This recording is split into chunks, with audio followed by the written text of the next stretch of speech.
Welcome, everyone, to the Islanders Never Say Die podcast. I'm your host, TJ, and with me here, as always, is our NHL analyst and expert, the grumpy old man. They say there's no shame to his game because he's always the same. That's me. Grumpy, how are you this fine Saturday evening? Okay. I'll tell you what. I went outside today. I know the Islanders have already started against Columbus. I understand. We're doing kind of like a watch-along thing. I got it. Went today. I had a dead battery in the car. Do you know how long? And it was under warranty. And it was at AutoZone. Do you want to know how long it took me to get a replacement battery? How long, Grumpy? 45 minutes? Take a guess. How much? 45 minutes? An hour and 35 minutes. They had a whole bunch of new people working there. No one knew anything. One guy tells me, oh, it's a replacement battery. Well, you have to take the battery out and bring it in. I don't know how to take a battery out. I'm like, I don't think so, dude. It was, and then they had, well, this doesn't fit. You're going to have to buy this. And then the manager finally come out. I guess it was Kids Day. And he's like, dude, just put one of these things on top and it'll be fine. They had to do like a, you know, like the little post thing where you have where the clamps go on. They had to put some because it wasn't tight enough. And the guy was trying to tell me it was crazy. Sorry. Nice story, Grumpy. Thank you. Shitty. For those who are ready, this is the Islanders Never Say Die podcast, where occasionally we talk car battery replacements. We talk, and also about, I guess the secondary subject on today's podcast is the beloved New York Islanders. We occasionally talk some Islanders news. So, but mostly car batteries and car repairs. So, Grumpy, you just should have got over there, popped the hood, and replaced the battery yourself. And TJ making out with his cat, that type of stuff. That type of stuff. That's what we go for here on the show. But welcome. If you're new to the show, if you're new to the podcast, this is a twice a week All Islanders podcast. It takes place every single Wednesday and Saturday at 8 p.m. Eastern Standard Time. You may be thinking to yourself, well, hold on a second. It's not 8 p.m. Eastern Standard Time. It's around like 7:15 right now Eastern Standard Time. Well, we're going live during the Islanders against the Columbus Blue Jackets game. And that is the reason and the cause for an early show time here today. But if you're new to the channel, there's a few things we ask you to do. If you like the content, make sure to subscribe on YouTube and to like the video. It makes sure you don't miss out on any of our future content that we put out. And also, when you like the video, apparently that helps the algorithm. It helps get this fun time of talking the New York Islanders out to the masses. And hey, it lets us know you like the content that we provide. Also, you can follow us there on Facebook and Twitter. We do have a Facebook and Twitter as well there at Islanders Never Say Die. One more piece of housekeeping item. We do have a general sports podcast called TJ and the Grumpy Old Man. It's a twice a week all sports podcast where we talk anything and everything sports. NHL, we talk NBA, we talk MLB, we talk NFL, we talk college athletics, we talk European football, we talk anything and everything sports on that. Called Jay and the Grumpy Old Man. It can be found in the link in the description below or as a featured page here on our YouTube channel. Isn't that right, Grumpy? Yes, it is. There it is. Grumpy transfixed already, but we're going live during the Columbus Blue Jackets and New York Islanders game. This is a game, even though it's on the road, I expect the Islanders to come away with a victory here. I expect the Islanders to come away with 2 points in this scenario. Absolutely. We feel like, let me ask you this, right? Columbus is probably going to be fighting for the worst team in our division this season, right? Yeah, I think so. And, not to say that Columbus hasn't made improvements. Because I think they have, right? I think they're a team that has a lot of young pieces. They have a lot of pieces, but I'm not expecting them to be any sort of playoff contender this season. They're a ways away. I think that's safe to say, right? They picked second in the draft this offseason. Adam Fantilli. Yeah, I mean, they had trouble with the coach, so everything's it'll be a tough year for them. But they have a lot of good young players. They realize that they're in rebuild mode. Sure. So, at least they're willing to admit that. Some teams aren't willing to admit it. To start the show, they talked about, because I always watch the opposing team's broadcast and telecast, they talked about players like Cole Sillinger, players like Johnny Gaudreau, some big household name players for that team have yet to register their first goal of the season. So, they're starting to talk about, hey, when they get an opportunity and chance, they got to start throwing the puck on net because they finally want to go ahead and score their first goal. This is their 7th game, I believe, in the regular season. So, 7 games in and no goals for Cole Sillinger or no goals. Oh my God. Columbus just had a hideous turnover in their own zone, which almost led for a goal for the New York Islanders. And it was Holmstrom who flubbed the shot, and he's left shaking his head because he was in a premium opportunity to score point blank on the goalie and buried it right into the crest. He's had 2 really good chances. Yep. He's got to do better. He does. He's got to do better there. From there, he's got to do better. The first one, he also had a similar shot from the other side. I thought it was a kind of sneaky shot. He tried to go low side. He tried to go low to try to beat the goalie, but he made the save. He's not a goal scorer. If a goal scorer takes that shot, those are goals. That's correct. And that's not to criticize Simon Holmes. He is what he is. It's just I don't like when people expect him. Oh, he's the guy. He's the answer. He's not the answer. He's a 3rd, 4th line guy. So those are 2. I mean, wide open in front of the net like that, you got to be a little bit better. Now, since our last show, the Islanders played and beat the Ottawa Senators. I believe it was 3-2 on Thursday. Now, that being said, Ottawa, I didn't know. I think somebody for Ottawa fractured his wrist or fractured his hand, one of the defensemen as well. And they're without, I think, 3 of their top 6 defensemen now. So we talked about Ottawa, right? Is that a young team? They've made a lot of additions to the team. Does Ottawa have a chance to fight for a playoff spot? When you're missing 3 of your top 6 defensemen, that's a pretty hard bill to tote. Particularly when the strength of your team is not defense. That's correct. So it weakens an already weakness. There's Thomas Chabot, who's been like their top defenseman for a number of years. He's going to be out 4 to 6 weeks. Yep. So that's a big loss for them. Did he got hurt in the Islanders game, right? Had to have. Yep. Yeah. Yep. So, yeah, it's Islanders came in with a win. Tell me a little bit about what you thought against that game or in that game against the Ottawa Senators there, Grump.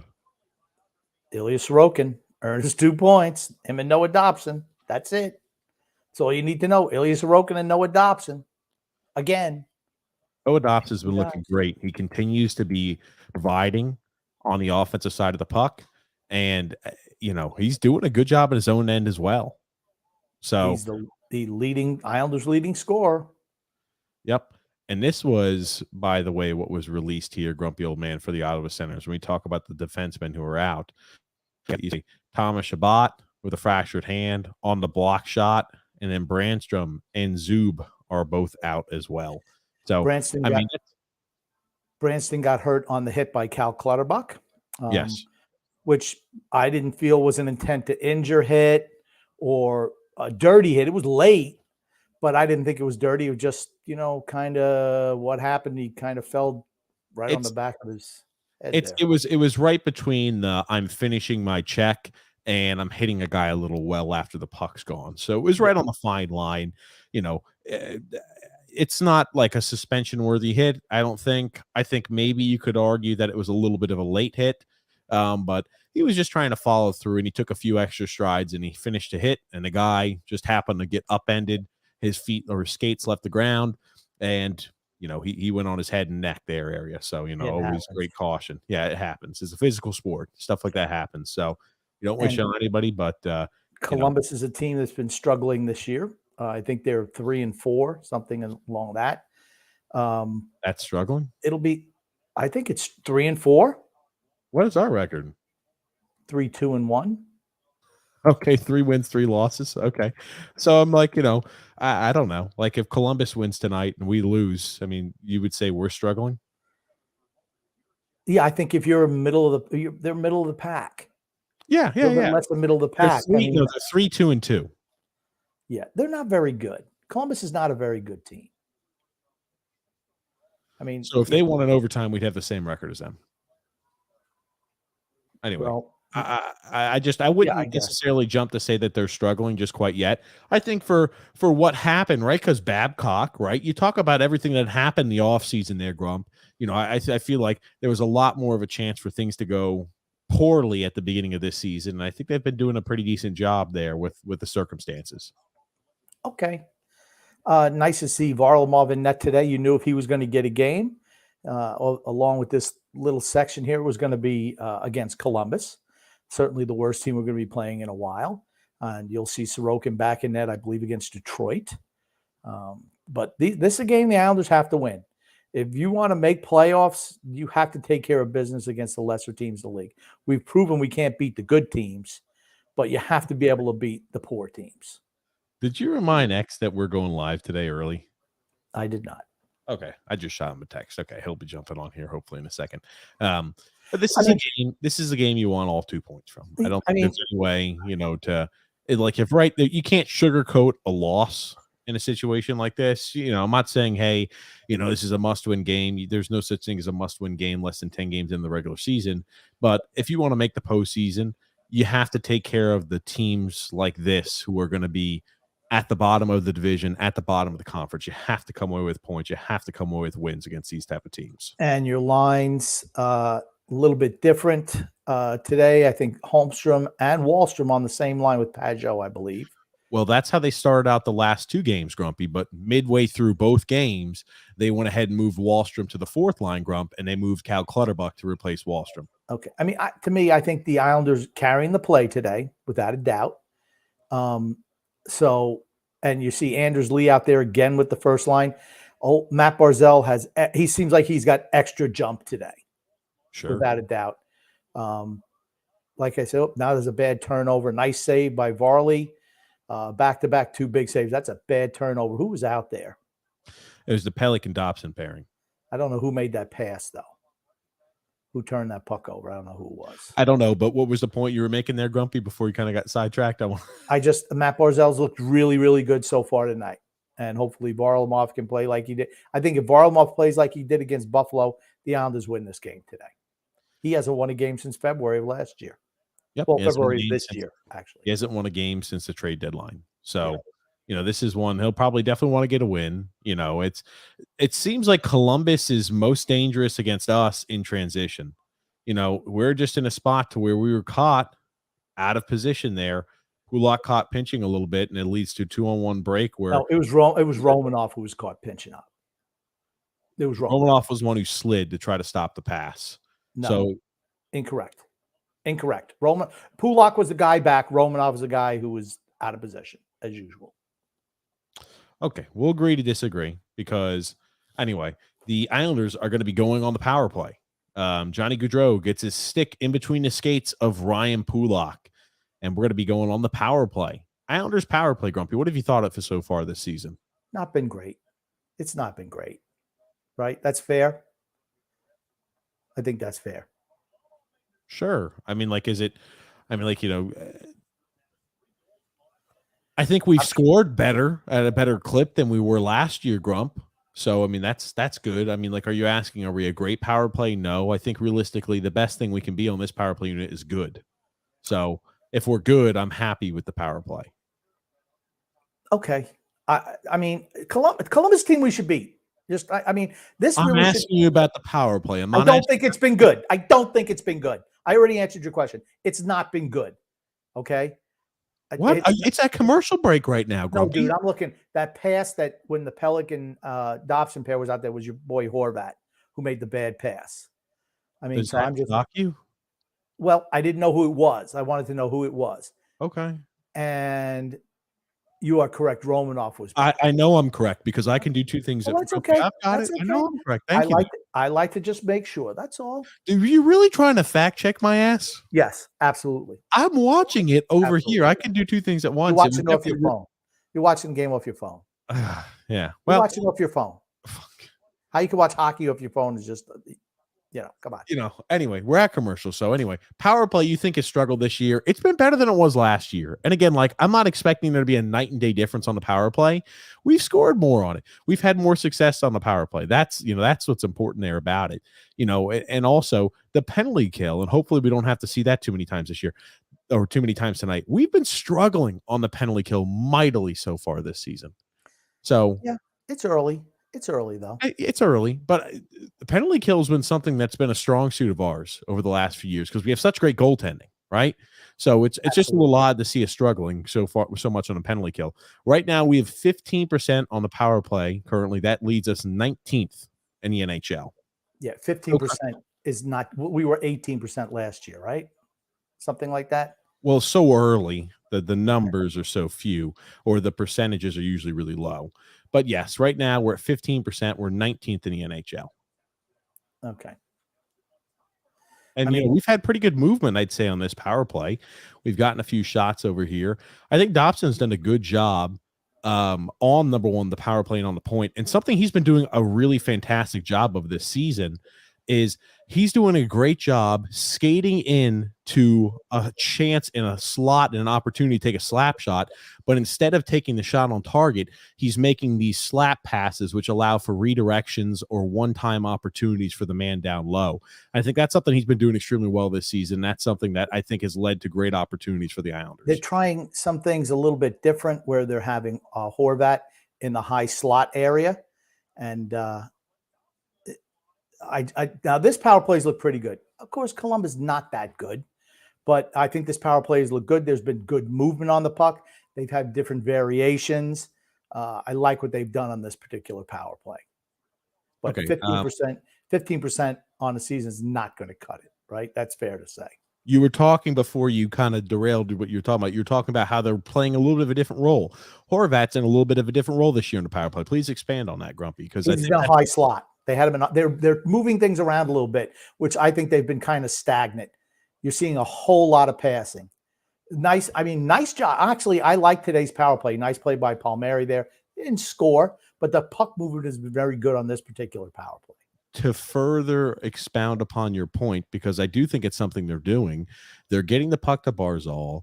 He's kind of moving towards the net, Grump, and he's making that pass there to Bo Horvat, who has that open opportunity to have a better shot and a little bit more open space. So that's what they're doing on the power play. It's creating good chances. It's not necessarily resulting in points and goals scored for us just quite yet, but it Correct. is better than what we saw last year. So Yes. at least that is room and signs for optimism. But this first power play, albeit it looked good, I liked what I saw. We exited the power play with no goal, no points to show for it. Well, still 2 seconds to go. They put the second unit out there: Pulak, Wallstrom, Pajot. I don't know who the other two guys were. Yeah, they didn't score on the power play, but it's. I liked what I've seen from it. We're going back to a 5-on-5 hockey, and it's been a pretty quick first period, right? There's only 7 minutes remaining in the first period. There haven't been a lot of stoppages. There haven't been a lot of, blown whistles. So, it's, you kind of look down at it, you say, oh my gosh, we're already 13 minutes into the first period. So, I mean, you're right. No stoppages. I mean, they got a little bit frazzled. Both teams, a little run and gun style, which is not what's best for the Islanders. But I don't see the Islanders really playing button up defensively today, which against a team like this, I think you should be doing that. No, they haven't really had too many chances that come in our zone. It's not like they've had prolonged possession or offense in the offensive zone. It's been all in transition, right?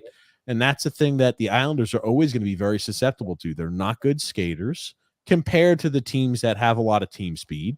Maybe wow, the Islanders going back to the power play.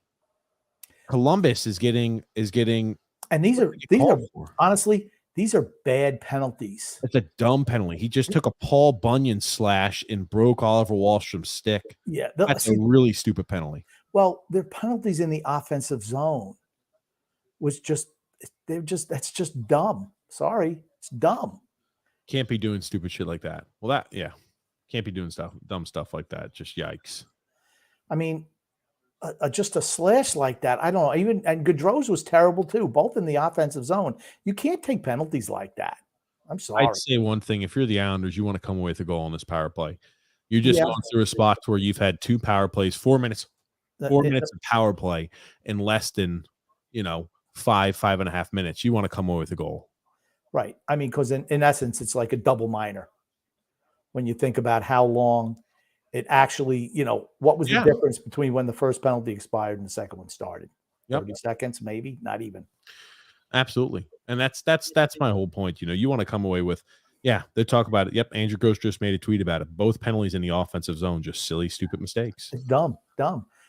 Erica Branson is Hard to playing. believe that he's still around, isn't it? I mean, how bad does your defense have to be when Erica Branson is playing on it at this point in time?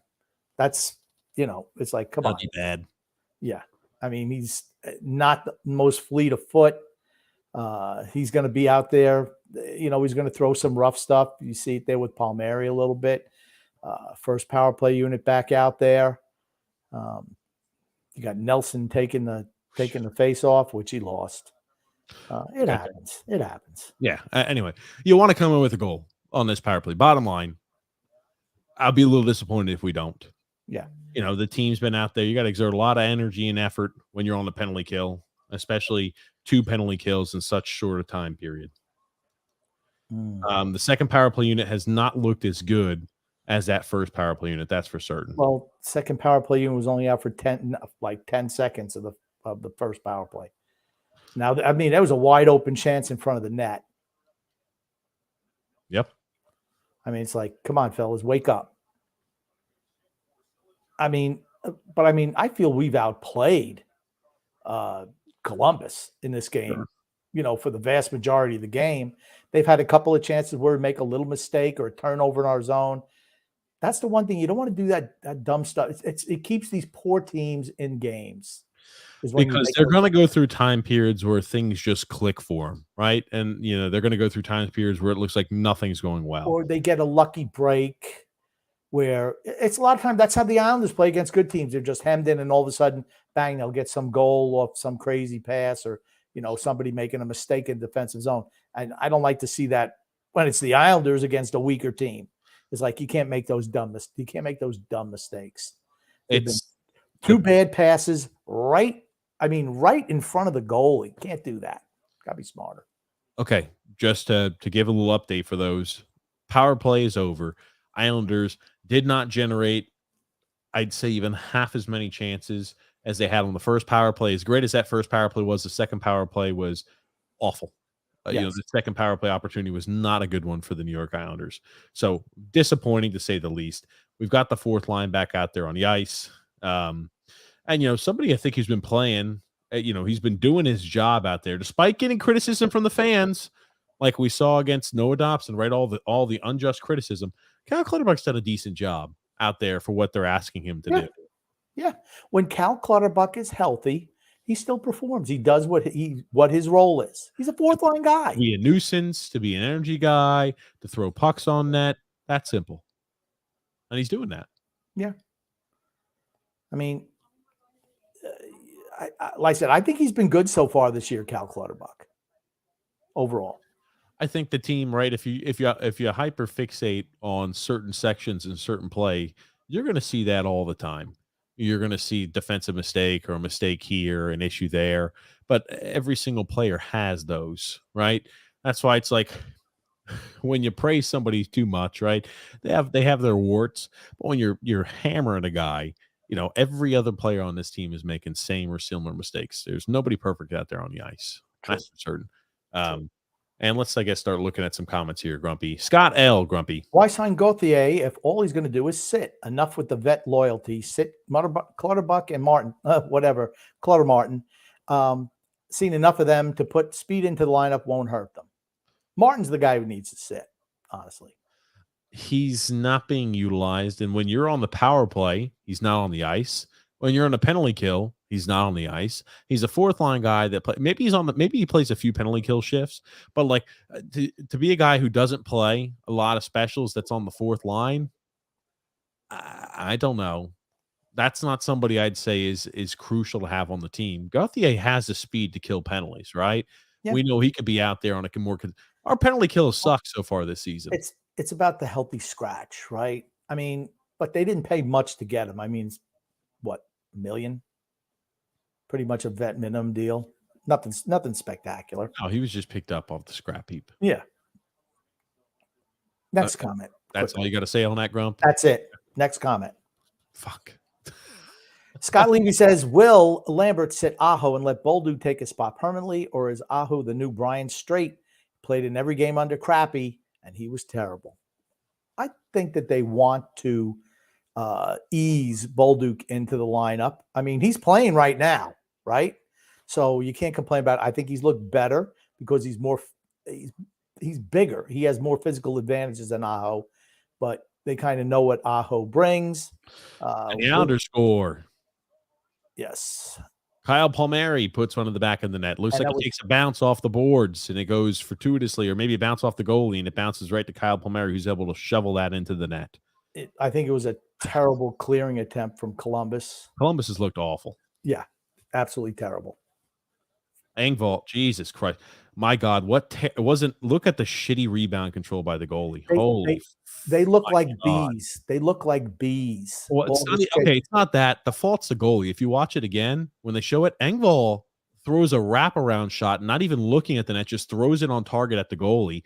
The goalie has it in the middle. He shovels the pass right to Kyle Palmieri, who hits it right into the net, and the net's wide open. That's a genius job by the goalie. All of the defense was on the left-hand side of the ice. That's why Kyle Palmieri was so wide open.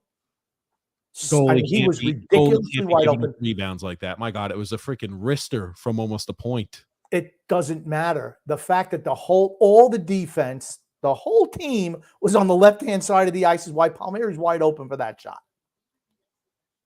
That's why it was scored. I mean, they were Aho. It was off a face-off. I'll pull it up again so we can look at that here later. But just to let you know, Aho and Bolduc are both playing tonight.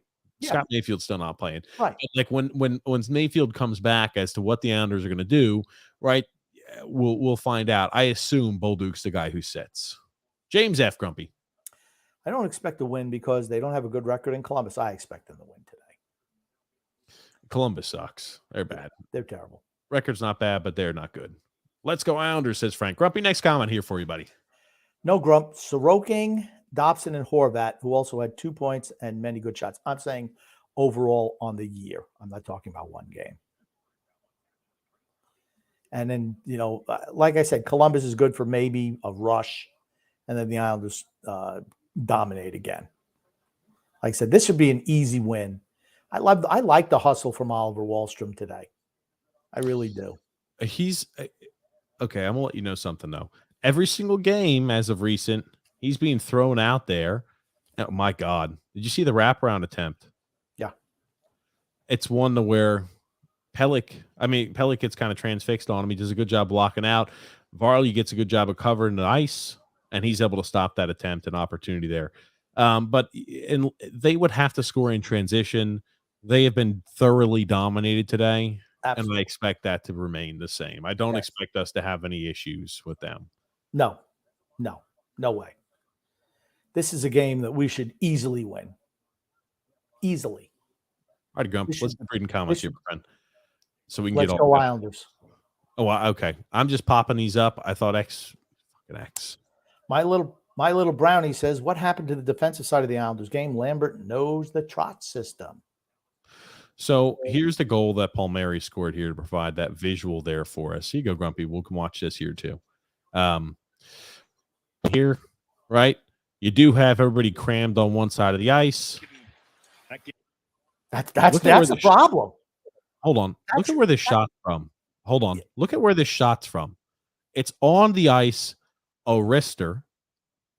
And look at this opportunity that it creates. I mean, it's a shitty job all the way around. Terrible. You wonder why Columbus is going to be one of the worst teams in the division, maybe one of the worst teams in the conference, because of shit like this. Look at this. They're all on the left-hand side of the ice. He's wide open. Bolduc's wide. He got two guys who are wide open. All he's got to do, a nice pass by Nelson. All right. And he's wide freaking open. It's not a pass by Nelson. It's not a pass by Nelson. Again, that you didn't watch. This is Pierre Engvall taking a shot on goal from this spot. So you have a mixture of shitty goaltending and bad defense. You're not going to win games. Okay. He throws the puck on net. And look at the rebound control. Okay. When you see the goalie looking like this, he's like, holy shit, I just gave up the juiciest fucking rebound known to mankind. How do you not do a better job of controlling this rebound? I mean, all the way around, we're going to pummel Columbus. I'd be shocked if we don't win this game 4-0. Anders Lee drew a penalty. He was holding that stick for an awful long time. And Anders Lee committed a penalty, right? Yes. They're on a power play. Yes. He was holding that stick for an awful long time before it was called. It finally was so egregious that the official, he watched it and watching it and watching. I'm like, and he finally called it. I mean, had to. This Columbus team does not scare me at all. No. This is just like a pretty much you show up and you collect your victory. Yes. You lose games like this, you got to be disappointing. You just can't fall asleep. That's really what it is. You can't fall asleep. You can't get sloppy. You can't disengage, right? Stay focused, build up a score, build up a lead, and then you can relax a little bit. And Varley has to be on his toes. Well, I think Varley's played well. Varley played well the first game he played this season. Yeah. What I'm saying is Varley's going to have to continue to be on his toes today. I think he's made a couple of good saves today. And it's not like, it's like they get one rush or something. So it's not like sustained. He's going to have to keep his focus tonight because they might get the odd chance here or there. And so far he's done that. So that's what you expect from your backup. It's shocking that Columbus has 12 shots on net. You wouldn't expect that from how one-sided of a period this has been, in my opinion. And their power play is anemic. Yeah, they're just bad. They're just coming in, just trying to take a slap shot, trying to put a few pucks on net. They don't really have good movement. There's not much cohesion. This Columbus team is bad. Yeah. We're going to win. This is a game where I think we can pile it on. This should be a fun game, right? This should be a fun game for us to watch. This should be a fun game for Islander fans to enjoy. One where we absolutely dominate this Columbus Blue Jackets. I honestly don't know how they won 3 games. The thing is, they were losing all the shitty teams on their schedule, too. They're losing to, like, the Anaheim Ducks and teams like that. So I guess, the other teams come in there and they just, it's Columbus. And they get Columbus beat the Rangers the second game of the season 5-3. They beat the Calgary Flames, who are bad. They beat the Minnesota Wild. Those are the 3 wins they have. They lost in regulation against the Red Wings. They lost in regulations against the Flyers. They lost in overtime against the Ducks and the Canadians. And I'll tell you what, that's a pretty, with the exception of the Rangers, that's a pretty easy schedule. Yeah, Calgary hasn't played well this year. Rangers are, they're going to be a postseason team. They're a very formidable opponent. But, I mean, the Red Wings are probably going to be a team that's on the outside looking in. But I think they take a step forward this year. But, yeah, and Minnesota Wild, they're a good team too. So Minnesota's not been that good to start the year. Their defense has been poor. Their defense has been really poor this year. I mean, they were a team that always played buttoned up defense, solid goaltending. It's not been the case this year. I'm interested what their record is now that you got me thinking. 3-3-1. Minnesota's 3-3-1. Or 3-3-2. They just lost in shootout last night against the Washington Capitals, who are 3-3-1 as well.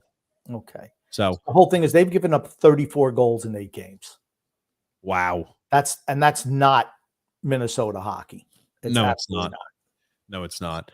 End of the first period, Islanders have a 1-0 lead over the Columbus Blue Jackets. This is going to be a fun one for us. I think we're going to dominate them. So I'm excited to watch this game here today. Absolutely. Before we go ahead and start jumping in here to our comments, we do have an ad today to read from DraftKings, ladies and gents here. Let me pull that up there for us. Okay. Yeah, do that. Today's podcast is brought to you by DraftKings here. I know the holiday season, right? It can get a little chaotic, and we're about to launch into Halloween. What is it? Halloween's coming up on Tuesday. You got Thanksgiving around the corner. You've got Christmas. You got Christmas shopping. There's a lot going on here. The holiday season could be very chaotic. And it may be too early to start decorating for the holidays. Oh, wait, hold on. This is, Grumpy, I about biffed the ad because I think the ad's 2 different ad reads. So we got one from Raycon, one from DraftKings. First one we'll do here is always DraftKings there. The NFL season is going strong, and DraftKings is hooking new customers up with an offer that's even stronger. Bet $5 on any game this week and score $200 instantly in bonus bets. And DraftKings isn't stopping there. All customers can take advantage of a sweetener offer every game day this October. Get in on the game day greatness. Download the DraftKings Sportsbook app now and use the promo code THPN. New customers should score $200 instantly in bonus bets when you bet 5 on the NFL. Again, that's promo code THPN. Only on DraftKings Sportsbook, an official sports betting partner of the NFL. The crown is yours. If you have a gambling problem, call 1-800-GAMBLER or visit www.100gambler.net. In New York, call 877-8-HOPE-NY. HOPENY. Text HOPE-NY. And Connecticut, help is available if you have a gambling problem. If you call 888-789-7777 or visit ccpg.org. Please play responsibly on behalf of the Boot Hill Casino and Resort, a licensee partner of Golden Nugget Lake Charles. You must be 21 years or older, but age varies by jurisdiction. It's void in Ontario. Bonus bets expire 168 hours after issuance. See sportsbook.draftkings.com/football terms for eligibility and deposit restrictions, terms, and responsible gambling resources. Nice job. Don't we You have sit back and kick your legs back, Grumpy, as I do all the work right I've here. already done it. You sit back and kick your leg, kick back, Grumpy, because we do have an ad today to read from also Raycon, Grump. Raycon. And now this, right? We're talking about the hustle and bustle of the holiday season. Grumpy, you Hold on. have my Christmas present yet, Grumpy? You got my Christmas present, huh? Hold on. So you read the first comment. The first ad was actually the Raycon one, and you didn't realize till you were halfway in that it was halfway in. Did you not pay attention? It's not halfway into the ad. It was just a little portion. They asked you to put some of your personal touch on it, Grumpy old man. So I got to put the personal touch on it. Oh, God. Okay. Anyway, so let me ask you this, Grumpy. Do you have the Christmas gift, Grumpy, that you're getting me yet for Christmas time? I know what I'm getting you. I'm gonna get you whatever I think you should get, regardless of what you want. That's what I'm gonna get. What I think you should get. I know what I'm getting you for Christmas, Grumpy. But I'll tell you this: if you don't know what you're getting the loved ones for Christmas, sometimes it could be stressful. It could be a lot to do, and you kind of let it wait to the last minute. And you're like, oh, shit, I forgot to get Grumpy a present, or I forgot to get Son X a present. So, sometimes you get caught a little late. But hey, it may not be too early yet to start decorating for the holidays, but it's never too early to start your holiday shopping. And why not take care of it now before the crowds and packed calendars make shopping a total nightmare, especially when you can get some of the best deals of the season well before Black Friday. You can shop Raycon products right now and save up to 50% off because their early Black Friday sale is going on now. You heard me talk about Raycon products before, right? We always talk about how Grumpy loves his Raycon. Grumpy would say, oh man, he loves his little Raycon headphones. Grumpy, when you walk the neighborhood, you wear your Raycon headphones, right? No, because you poached them. No, Grumpy, you have them. You're the king of the neighborhood, you always tell us. And you walk around the king of the neighborhood, but you poach whatever freebies we get, TJ poaches for himself. He's Grumpy. A mooch. He's a mooch, sure. Finish the ad read. Grumpy, it tells us to add some personal touch to it. Okay, you want some more personal touch? That, Grumpy? That's fine. You want some more personal touch? Today, I get a phone call from TJ. Oh, hey, do you use Netflix? That's not at all how the tenor of this conversation went. Do you use Netflix anymore?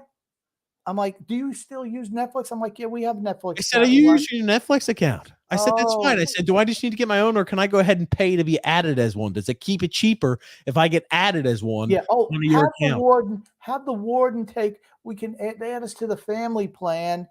So what does the warden say? Well, you know what that means. She's not going to let her little Sonny boy chip in. She's got, well, okay, just go ahead, add it on. The warden won't let me buy anything.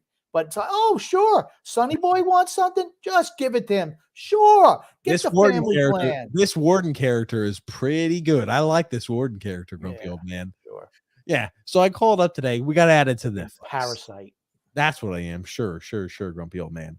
But yes, continuing with the ad, so we're not reading a 10-minute long ad read, Grumpy, as you keep distracting us, as you're half paying attention, half watching TV. Raycon first made a name for themselves in the audio space with products like their everyday earbuds, known for delivering high quality and thoughtful features like their 32-hour battery life and a perfect in-ear fit for all-day wear and lasting comfort. And this past year, they expanded their entire business with the introduction of Raycon Home and Raycon Power Tech. Hey, Grumpy, Those are pretty good. You go ahead and like the little charging ports like they've got for the Apple products is pretty nice to have. And their 5-star reviewed Magic 180 cable allows you to charge iOS, micro USB, not UBS as Grumpy would say, and Type-C devices 8 times faster with a 100-watt power delivery.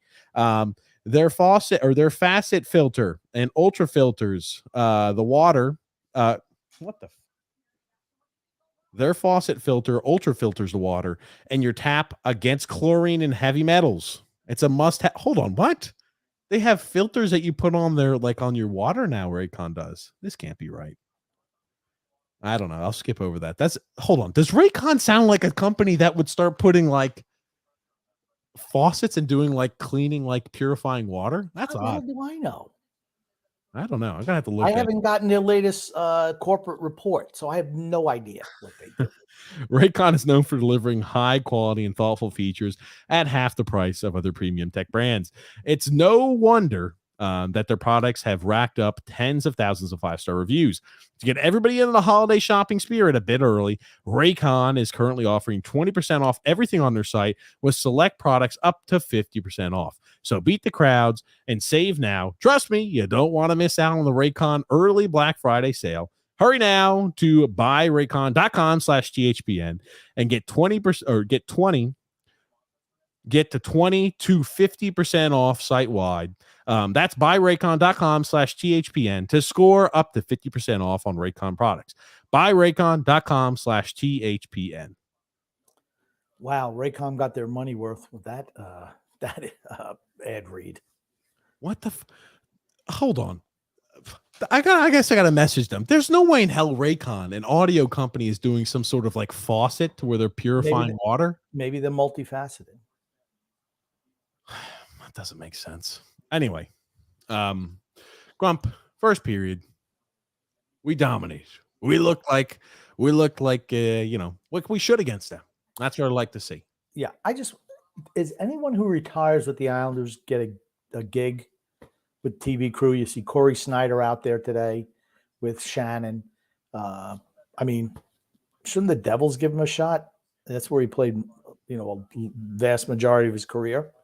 I thought he played the majority. I thought he played the majority of his career with Vancouver. No. Well, I mean, then he went to the Devils. He was there for a long time. That's when he was, top flight goalie. He was a backup in Vancouver. He was freaking Varlamov in Vancouver. He was better in Vancouver than he was in New Jersey. That's for sure. I just want to know how the hell he gets a job with the Islanders. What do he play? 2-3 games for the Islanders? Does he have a job with the Islanders? He's working. He's sitting next to Shannon in the intermission interview. Maybe he's good company, Grump. He's dressed up. It's like, I'm watching something. It's like, what do you? He should have damn wore himself a damn tank top with no sleeves. Is what he should have done. I'm watching. I see the people in the crowds. It's like, Halloween night or whatever the hell they call it. And there was some kid over there. His dad is dressed up as freaking Where's Waldo. And the kid must be embarrassed because he's like Spider-Man. I know that he wants to just hit him with some type of web shit and sling him over the moon. He's like, dude, Where's Waldo? Is that the best you could do for a costume, Dad? I know that's what the kid is thinking. How old is the kid, Grumpy? Old enough where he knows that Where's Waldo is a freaking embarrassment and he's Spider-Boy. Spider-Boy, Jesus Christ. Oh, Grumpy. James F says here, guys, is the Oilers coach in the hot seat already, or is it too early? It's too early for him to be in the hot seat. I don't think it's too early. They're underperformed this year. If when McDavid comes back, they're still not winning games, absolutely he's on the hot seat. You realize they weren't winning games with McDavid. They're 1-5. David only played 2 games this season, Grumpy. They're 1-5-1. He only played 2 of those games. So he played more games than that. Really? How many games did Connor McDavid play this year? I'm gonna fact check your ass. Go ahead. Actually, the most pops. When you hear the snap, that means next comment, please. You think X is actually paying attention to you? Please, come on, Grump. Aren't you in charge of the comments?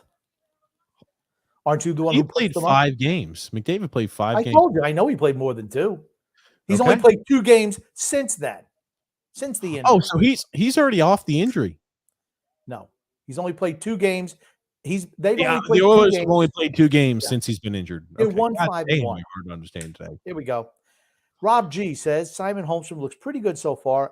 Engvall needs to score. Well, I wouldn't count on Engvall scoring. I wouldn't And count on Simon him. Holmstrom, he's looked okay today. Had 2 primo scoring opportunities. If he was a goal scorer, somebody who deserves time on the first line, he'd have 2 goals tonight. Oh, don't Grumpy, don't at me, huh? Otherwise, we're just gonna do whatever I want to comment wise. I'll post some comments when I really do. What Huh? else is real? That's right, Tyrant. I don't want to be snapped at. The Tyrant doesn't want to be snapped at, grumpy old man. I think everyone likes that. Frank says, Yeah, they really like it when you go, Grump. Romanov sprawled out by the net. He didn't get beat. It's true. he got beat. It was, well, no, yeah. It wasn't him. It was. I thought he was pinching up. It was not. You know what? Jeremy says, you know what I'm gonna start. You know what I'm gonna start doing when you're too hyper fixated on TV. I'm gonna start going. You do Grumpy, that anyway. you paying attention, Grump? Put the comment up. Jeremy says Mayfield being out hurts the penalty kill. It absolutely does. He's a big loss for the penalty kill. He usually plays for defensive pairings. He usually plays the most time on a penalty kill as a defenseman. Yes. Yeah, they're showing that really, and on the Columbus telecast, they're showing that really shitty pass there by Bo Horvat, who tried to pass the puck in his own defensive zone to the middle of the ice. Yeah, just can't make dumb mistakes like that. Just can't. And that's the only way that Columbus is going to have a chance to score goals is by really stupid mistakes like that. No brain farts. Smart, clean hockey will come out with 2 points without a doubt. JP Grumpy. Here to hoping Palmieri and Pulak have a good night. They're both on my fantasy team now. Well, I hope you're not playing me, so I hope you're right. Dan says Dobson seems and see now are these all the babies? Dan L. These are his kids there. I know. I'm looking there. They're grown up now. They're grown up. Well, more grown up than they were. Dobson seems to be moving so much more with and without the puck. It's a welcome development. Yeah, he's our best defenseman by far. By far. It's not even close. Yep. He's looked great. He's looked great so far. See it?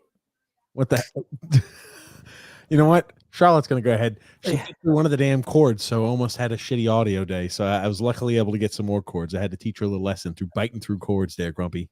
Matthew S. says those third jerseys are hideous. Yeah, Columbus, it's like the little cannon. Columbus, I'd hate to be a Columbus fan. I wouldn't buy any of their merch. It's shitty looking. It's really bad. None of it. Jeremy Ford, Grumpy. Who are your top 5 players outside of the Islanders? And when I say Islanders, I mean Sorokin. Do you really enjoy watching? Outside the Islanders. Oh, look at Jeremy that made a joke. Read it again, Grumpy. Who are your top 5 players outside of the Islanders? And when I say Islanders, I mean Sorokin. Who do you enjoy watching? Go ahead, DJ. Tackle that one. I'll be honest. If I'm looking at just players I like to watch McDavid. I like to watch Alexander Ovechkin. I like to watch. I like to watch the Tkachuk brothers. I'll count them as one. I like to watch the Tkachuk brothers. I like what they bring to the table. I like to watch Vasilevsky in postseason performances. He's somebody I really do enjoy watching. And we're going one more. I like to hate watch this player, Brad Marchand. I like to watch Bobby Orr and Mario Lemieux. Next. Your top 5 players. Those are the top 5, Grumpy? Those 2 or 5? They were like 5. Those 2 make up 5 players all on their own. Reading I see is a struggle today, grumpy old man. Tisk. They showed, by the way, on the Columbus telecast, and I was reading what was in the closed captioning. They were talking about how coach was kind of tearing in a little bit to the team. They were terrible. They were terrible. They couldn't have looked worse in the first period. They're lucky they're only down 1-0. Lucky. I agree with that. So they panned over to that, and you could see all the players were like sitting like this, and he's getting animated as shit like that, pointing around and getting all freaking animated. So that was kind of. They just showed some guy waving a Columbus flag, and I think he was blindfolded. I mean, I'd want to be blindfolded so no one knew that I couldn't see that I was waving the Columbus flag.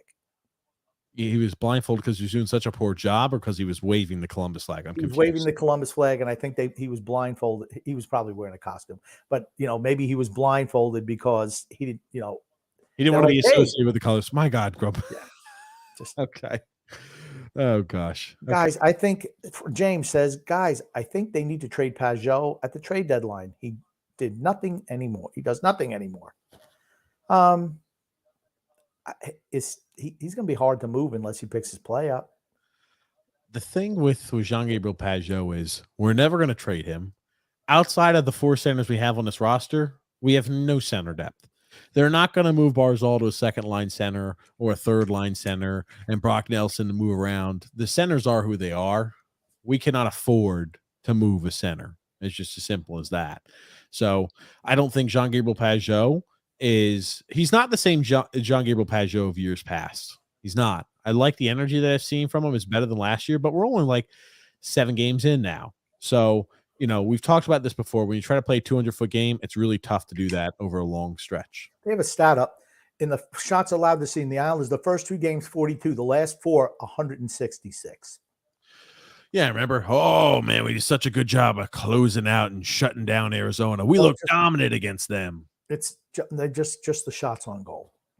We held Arizona to 14 shots on goal. Do you remember that, Grumpy? And that was the thing. We're just so great. We're closing everybody out, and it's not the case. They're just talking about the disparity in the shots and goal from the first 2 to the last 4, like over 41.5 shots per game, where the first couple were 21. That's the reason I was just bringing that point up. Remember, we were talking, people were opining that, hey, the reason we held Arizona only 14 shots is because we're that damn good. We found out that same team as always. That's why I was bringing it up. Milo Brownie says, Barzy delivered one of the most perfectly placed passes I've ever seen to Dobson. That's the Islanders' future. Should be cultivated. Absolutely, Milo Brownie. Absolutely. David Sean McDonald, Grump. Now, the second period has started. I don't know how, TJ, we get 5 comments during the intermission, but during the game, somehow we'll get all the comments. They'll just throw them all up. I like to give you comments during the game so you could start paying attention. If we're doing a freaking watch along, you have to watch the game. I don't have a phone like this to watch the game on. I watch it on a television screen. You can't do 2 things. Grumpy, you're getting to that age. Grumpy, you're getting to that age, Grumpy old man. When I talk to you and I don't have your undivided attention, I know nothing's going through. You are pathetic. Dallas McDonald says, can we ever win a draw on the power play? Our percentage is so good, however terrible when a man up. Now, here's the thing. They talked about this earlier on. We've struggled winning faceoffs when we're the road team. Oh, the faceoff percentage has been so fantastic. Well, that's because we've had a lot of home games compared to the away games. I will be interested to see how the faceoffs continue going on the road a little bit. Jeremy Ford. Oh, man. Almost close opportunity for Columbus. Islanders come out flat. Maybe the tongue lashing that Columbus got in intermission is showing up here as well. Well, I was about to say, maybe it's not the Islanders coming out flat. Maybe it's Columbus actually doing what they're supposed to. In the first period, they looked hideous. Yeah. I don't think I've ever seen a team that looks that poor. It's like we're in trouble in transition. This is a team, we struggle in transition. I think we're okay when guys settle down in the zone, but when there's like transition up front, we're struggling. You got a 9-man break. It's a 2-on-1 with Bo Horvat's pass is intercepted, trying to feed that to Anders Lee. Did have a little bit of a chance, but my gosh, intercepted pass. Holy shit. Who is that behind the net who just got absolutely destroyed? Oh my God. Romanoff got the puck dispossessed and fell down to the ice behind his own net. Columbus coming out with much more jump in the second period. I guess that's why they showed me at the Columbus telecast, coach tearing into those players. I mean, it's definitely looked like it's reciprocated to a positive result on the ice so far. I don't think, for as much love as Romanoff's getting, I don't see it. I think I don't know.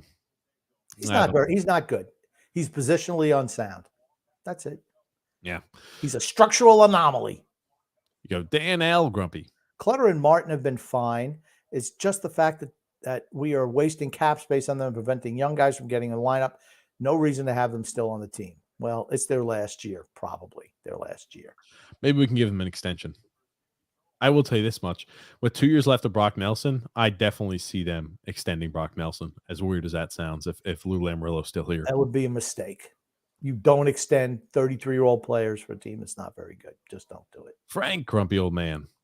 Martin just made a great play and shot. Clutter has been great so far this year. There it is there. James F., grumpy old man.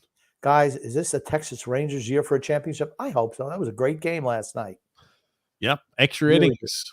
Yeah, and Corey Seager with the 2-run homer in the 9th inning to tie it. It was good. It was a good game to watch. Palmieri, says Frank there. Bavilla has no points. Ratu is in the AHL. Great deal by Lou.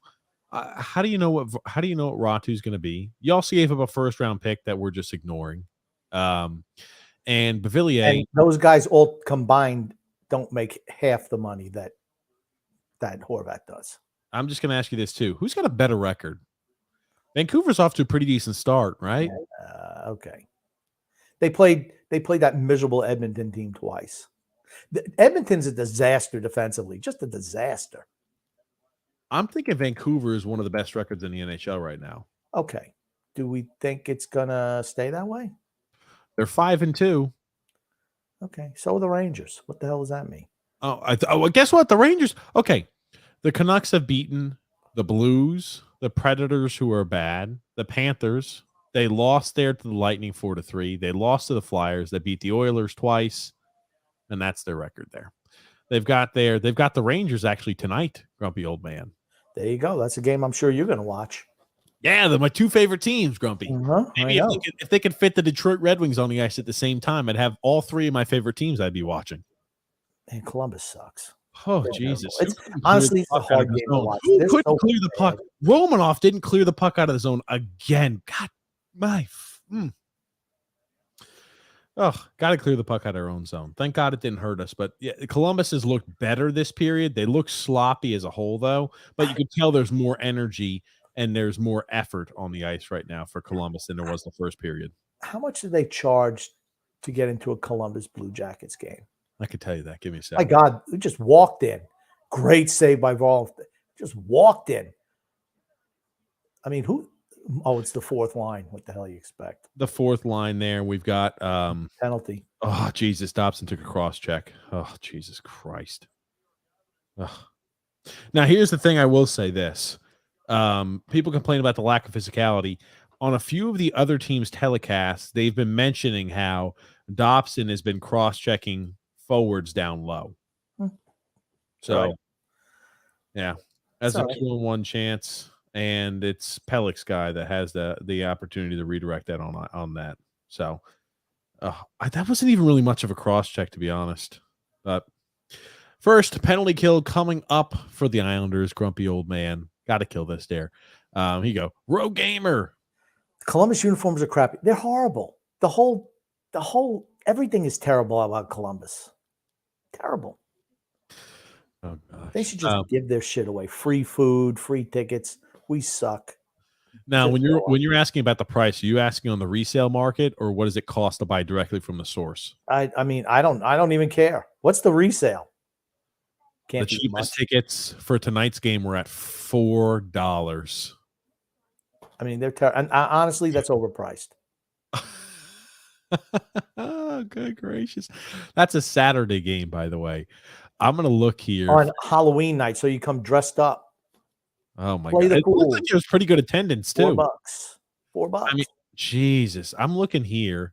You can get seats in the bottom bowl for $47, $43, $41. Just cheap. Do you even want to waste that much money watching Columbus play? Probably not. I'd be good sitting a little bit higher. To be quite frank with you, I'd be better doing something else. Yeah, it's more like the time that I would dedicate to doing something like that. You'd have to be a real Columbus super fan in order to freaking, just like when the Islanders are bad and you watch the Islanders game, you got to be a real Islander fan to go there. It's not like you're just like, hey, we got to do something on Saturday. Yeah, let's go to Columbus Blue Jackets game. That's not something you say. That's a legit cross check by Dobson. Oh, was it? Yeah. Okay. James says tomorrow is my girlfriend Franz's birthday. Franz? They showed, by the way. They're showing. Oh, I just want to say, James, happy birthday to Franz. Happy birthday, James. They're showing his girlfriend, Franz. Okay, gotcha. Okay. I want to go ahead. DJ, don't give a shit about your girlfriend's birthday. You're like trying to hit on Franz, like you're thinking like he made it. Maybe just made a spelling mistake. Why you keep saying Franz? I get it. He's happy birthday to his girlfriend, Grumpy. Are you trying to attack James? That's what it sounds like. You're trying to do some needless shit. Well, James is notorious for spelling errors. That's all I'm saying. Okay. Happy birthday. If your girlfriend's named Franz, happy birthday to her. If it's a typo, happy birthday. Happy birthday, James. There Hopefully you go. you've got That's a all we thoughtful wanted, some day. type of acknowledgement. Hopefully you Not have a typical tyrannical TJ blow by. Hopefully you have a thoughtful day and a date planned out with her on Sunday. And hopefully there'll be no Islanders game to go ahead and disrupt you from that. They're talking about right now in transition what they're doing. And you remember the pass opportunity, Grumpy. Remember the pass opportunity? Just keep talking, son. Just keep talking. I can hear you. Nay. I don't read lips. Just keep talking. How do you like that, Grump? Gotta get Grumpy's attention over here. Ridiculous. So they're talking about what they're doing right now. They're having a lot of 3-on-2 man rushes going the other direction.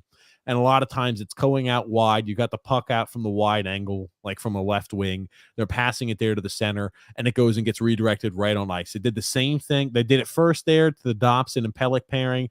They did the same thing earlier on in that same shift. They did it there to Bolduc and Aho. So that seems to be the MO, how they're trying to generate some offense in transition on a 3-on-2 to try to go ahead and to generate there to make that pass across ice. Holy shit, there's another one. Okay. Let me just say that this Islander penalty kill has been ultra aggressive, and it's certainly helped them out. Had an odd man rush going back the other way. It's been a good penalty kill for the Islanders. Just the aggression has been really good. Pressure on the point men. Nice job. Boone Jenner just fed a great pass to, I don't know who the hell number 17 is. Romanoff. Okay. It was a nice pass. Romanoff missed. And if he makes contact with that, it may go in the back of the net. It was a real good pass. They mis-executed. But that is the MO right now for Columbus. Enter in on a 3-on-2, make a cross-ice pass to a guy who's currently unmarked and try to redirect it on that. That's how they're trying to score on us right now. Nice defense by Pulak on this penalty kill, shielding guys off. Really nice. This been a really good penalty kill. And Varlamov has been outstanding today. I mean, let's give credit where credit's due, right? I know he's a backup. Everyone knows he's a backup. But he's really done his job the 2 games he's played so far this year. And they killed off the power play. Good job by the Islanders all around on that. Pelech is on the bench, crouched over on the bench, was hitting, I think, the stomach or the wrist. Don't like to see that. No. Want to see Pelech get out there soon. Hopefully he doesn't have anything shattered or nothing broken there. Blocking Nice a shot. odd man rush by the second line again. Nice job. Holy shit, that hit off the post. Nice. Brock Nelson hits that off the post, I think. Yeah, really nice, though. I mean, a really nice transition game right there. You're playing fire engine hockey right now. I will say this. You can do that against Columbus. It's not our style. I don't like playing fire engine hockey against teams that have more team speed than us. It's going to result in poor things for us. Well, but they actually, Columbus plays like they don't have sticks. So I'm not too concerned. They're terrible. Yeah, Pelech looks like he's really doubled over in pain right now. It's definitely the wrist. Oh, shit. I'll tell you one thing. It's definitely if it's the wrist. Broken wrist, that's not good for us.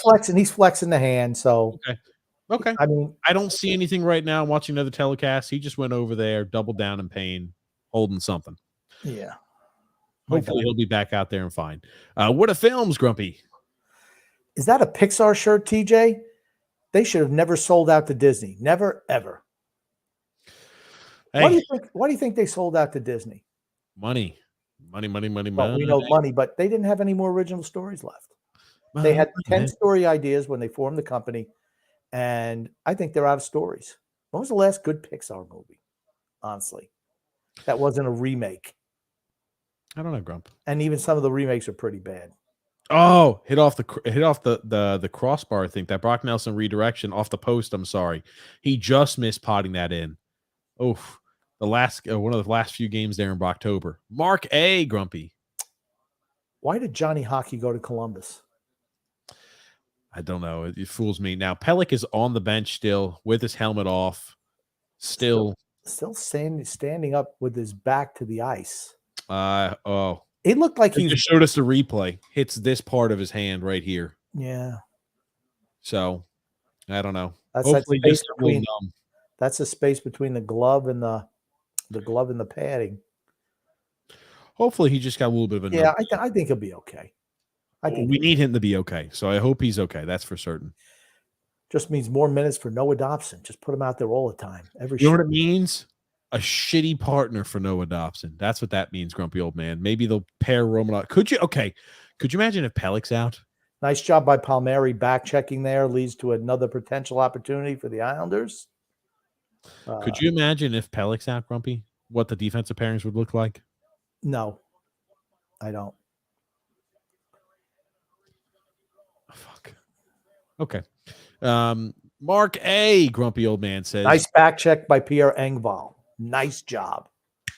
That second line's been good again tonight. Really good. I mean, Pierre Engvall doesn't. I mean, you need everything on the line, and Pierre Engvall's not great, but for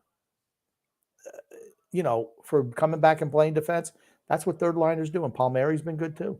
Columbus has outshot us, I believe, now 8-1 here in the second period. Well, we've been outplayed in the second period. Yes. So, as good as the first period was, the second period has been poor for us. Mark A said, why did he go to Columbus? Did you answer that, Grumpy? You said you had no idea. I'm going to say penalty against Columbus. Engvall come in. Nice pass by Barzal. Draws a penalty. Good job. That was old Matty B on that one. You see Columbus gets caught up ice. Matty B has a potential for a breakaway. The puck goes a little crazy off him, but he's still able to generate something there. Nice job. Johnny Gaudreau went to Columbus because supposedly his wife/girlfriend wanted to be a nurse. It's all bullshit. I don't know why. He probably had no one who wanted him. No one else offered him a contract. His wife, grumpy old man. But it's not the wife. Absolutely not. When you're making $9-10 million a year, it's like, no, I don't care that you want to work. You could be a nurse anywhere. Anywhere. It's not like they only have nurses in Columbus, Ohio. Just stop. Just full stop. That's bullshit. Anyone tells you that, they're lying. Sorry. Yes, you were mentioning earlier, you kind of bouncing all over the place. You mentioned earlier about Matt Barzal having that chance on the way in. Mishandles it. They do draw a penalty there. Engvall, they're going to be another Islanders power play here, the third of the game. Would it be nice to see us get a little power play goal? It would be nice. Mark A says, how's Kadri doing? Terrible. Not well, like we knew he would. Just like the rest of Calgary. Terrible. Yep. He's the guy who really benefited from playing on that Columbus team when everything was going well. And Colorado. And he was a guy to where he had a career year and a contract season. Yep. And somebody stupidly overpaid a guy like that. And now they're on the hook for that huge contract. Mm-hmm. Frank says from Empire State says, TJ, why do you always dissect our goals? A goal is a goal. You're the only fan that does that with their team. Rangers fan, perhaps? LOL. Here's the thing. It's a poor job by them. We're going to beat them. We're going to pummel Columbus. I will say the second period hasn't been great hockey, but I think we score here on this power play. My God.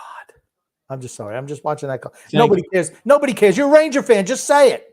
Rob, if you could pay attention and not fucking interrupt, you're over here trying to explain your way out of a paper bag.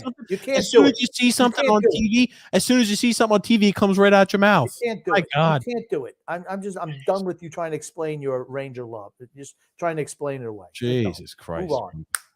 Move on. That's a double snap. Can we get you to pay attention a little bit, Grum? Absolutely. That's all I want to do. When you talk, I tune out.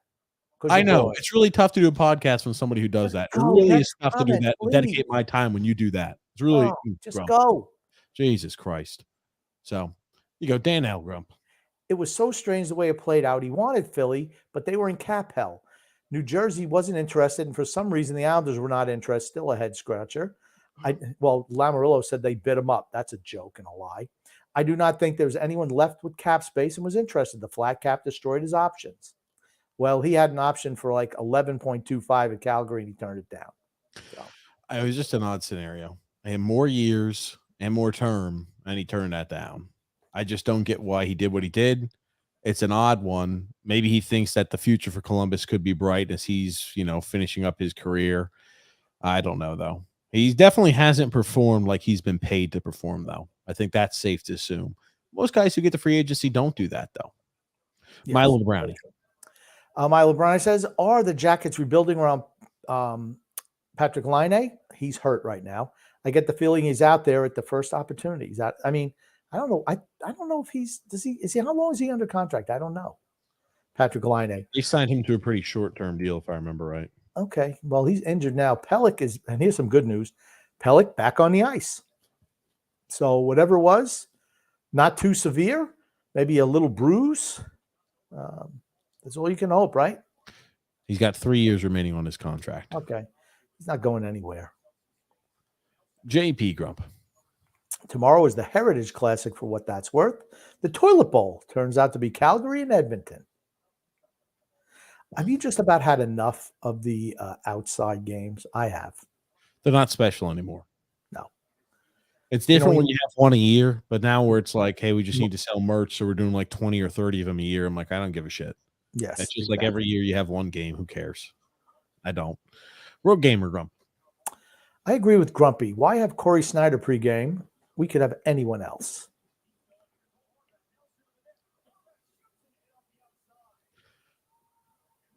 You have any thoughts on that, Grump?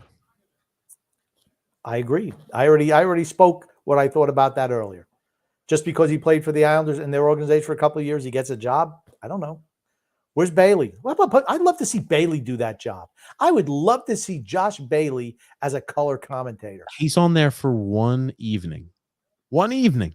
Doesn't have a job with us just quite yet. I'm not willing to freaking jump to conclusions to say a guy who showed up on a telecast once has a job now with the Islanders. He's doing intermissions with like the Hickey job. This is the first time he's done that this season, right? So you think they're just one game and you're done? I don't fucking know. What do you think? He took a 7-game or 6-game siesta? You didn't want to work the first 6 games of the season? They didn't hire me. They didn't hire Johnny Boychuk to do it. It's because he wants to do it. Boychuk works as a coach, Grump. Jeez. As to who they're hiring, I don't know. Maybe he's just doing a spot fill. I don't know. Who knows? Nobody knows. We do run through those people like water, though. Yeah.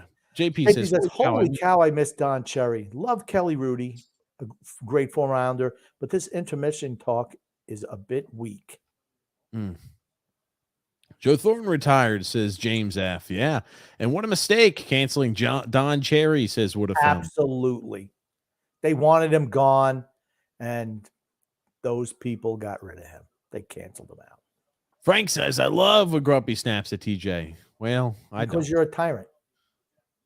People don't like to see despots dominate all the time. That's you. You're a despot. You're despotical. Yeah, he said he likes it. Loves it. Anyway, JP says, Grumpy, you'd laugh at Don McLean and Jennifer Bottrell there, fawning over Sean Monahan after everything you've said this summer. I forgot what I said. I thought he was an option to play for the Islanders as a, third liner, something like that. We're on the ropes right now. They got us end in their own zone. It doesn't matter. They suck. I don't. Did they really look like a threat to score, though? I tell you what, though, we have all 5 guys within a 20-foot area when the other team has offensive zone possession. We just throw the puck down. Hopefully, we don't ice it. That's the mentality right now. Yeah. We've got 4 minutes. We have to exit this period with a 1-0 lead. I think. I will say this. It's a little odd to only be up 1-0 on the Columbus Blue Jackets. Scoring, as we've mentioned, is still an issue. That's an issue that's going to be present and prevalent all season long, unfortunately. Gungun says, the first period, were you happy or was it crappy? We're happy. We're happy with the first period. That was a great first period by the Islanders. Yep. Second period has been underwhelming, to say the least. Lefty all around says, how's Bo Horvat performing? Is he showing up for 40% of the games? 40% of the games, 40% of the time, like he did with the Canucks.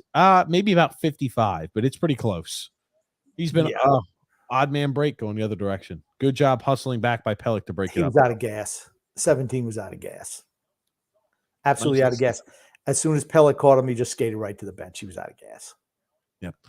Yes, but all the way around there. He says, Beauvillier is skating well with the Canucks, and we're winning. Vancouver are for real this year, folks. It just depends on the goalie situation. How's the goalie play? The Vancouver, they do. I think the West is weak. I think you can exploit that. I think Vancouver has big name players on the team that have guys who put up points, but it's like, hey, are they going to perform the way they need to? Nick D says Beauvillier is playing on the 4th line. Friends from work in Vancouver say that they want to give Beauvillier back to New York. He's playing on a power play, though. I know he's playing on a power play. I saw him the other night playing on power play. The way I look at Pavillier is he was like a throw-in spot. Yeah, I didn't mind him. I didn't mind him moving in that deal. He needed to change of scenery. Yep. And I didn't mind Ratu going. It was the first round pick I didn't want to give up. I'll say this about Ratu. Tough to know exactly what he'll be. He's the highest rated prospect in our farm system for a reason. He's still like 20, 21 years old. As to what he'll be, nobody knows. That's all I'm going to say. Doesn't it feel like a Varley shutout today? Just does. I would be shocked if we don't beat this team 4-0. Well, we're much better than them. I mean, much better. I think we score a goal here, and they got the goalie pulled, perhaps, and maybe we score an empty netter or two. I could not be a fan of Columbus. They're just freaking bad. Sorry. Freedom, fun, adventure there, Grump. A fair critique of Noah Dobson is that he has not put on too much muscle since entering the NHL. He's only 200 and should be at 220. I doubt he loves the weight room. I just want to say one thing about weights in the media guide. They're not valid. They're just not. I'm not saying he absolutely is stronger than he used to be. I'm not saying that, he's a bodybuilder or anything, but I'm going to guarantee he weighs more than 200 pounds. I guarantee it. He is skinny. He could afford to put on a few pounds. Vince Wolfork was still 275 in the last year he played. Now, he was $4 bills when he finished his career. Dungoon said, I read an item on Facebook that claims McDavid may not be happy in Edmonton. Mere malarkey, or should Lou Lamoriello call and talkie? Lou should not call and talkie. I don't know if he's unhappy there. Who knows? He's a guy who I think transcends the sport a bit. So there's always like that. He doesn't transcend the sport. He's the best player, but he does not transcend the sport. I don't think you know what the term means. I think he transcends the sport. Really? Do you think anyone outside of hockey knows who Connor McDavid is? That's transcending the sport. US, if you're talking in the U.S., I'd say some people absolutely do. He does not transcend the sport. Okay. Absolutely not. I'd say every single Canadian knows who he is. Is that safe to say? Every Canadian, every single person. That's okay. That's the sport of hockey. He does not transcend the sport. Not everybody in Canada likes hockey. Newsflash. Patrick Mahomes. Every single Canadian. Tom Brady is somebody who transcends the sport. He's not. Hockey's not a big enough sport. Gretzky is the only hockey player who transcends the sport. Nice save by the goalie there on a break. Again, Columbus just turns the puck over in the neutral zone. This goalie's been pretty good today. Brock Nelson tried for a high glove side wrister, and it was a good save there by Columbus goalie. Besides that poor rebound control, he's had a pretty good night. They're just standing at number 78, just standing at the blue line still, just pokes. It's like just terrible. They're terrible. That was James Rowinski back there trying to go ahead and break up that shot attempt. Oh, my God. Islanders, despite a slow start to the second period, have started to turn it on a little bit late. Yes. We've looked a better team against Columbus. We are better than Columbus. Come on. Freedom, fun, adventure, grumpy old man. Grumpy, was TJ always tyrannical or a wannabe dictator, or is this recent?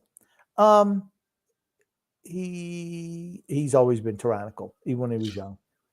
He's a tyrant. He's a tyrant. There you go. Rogue Gamer, Grump.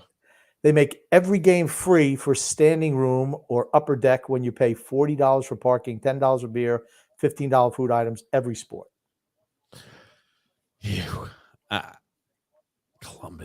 Columbus. Yeah. It'd be the only way I'd go to Columbus game if someone's like, hey, I've got free tickets. Okay, cool. We're going to the Columbus game. And I don't think we've been fantastic today. They're just terrible.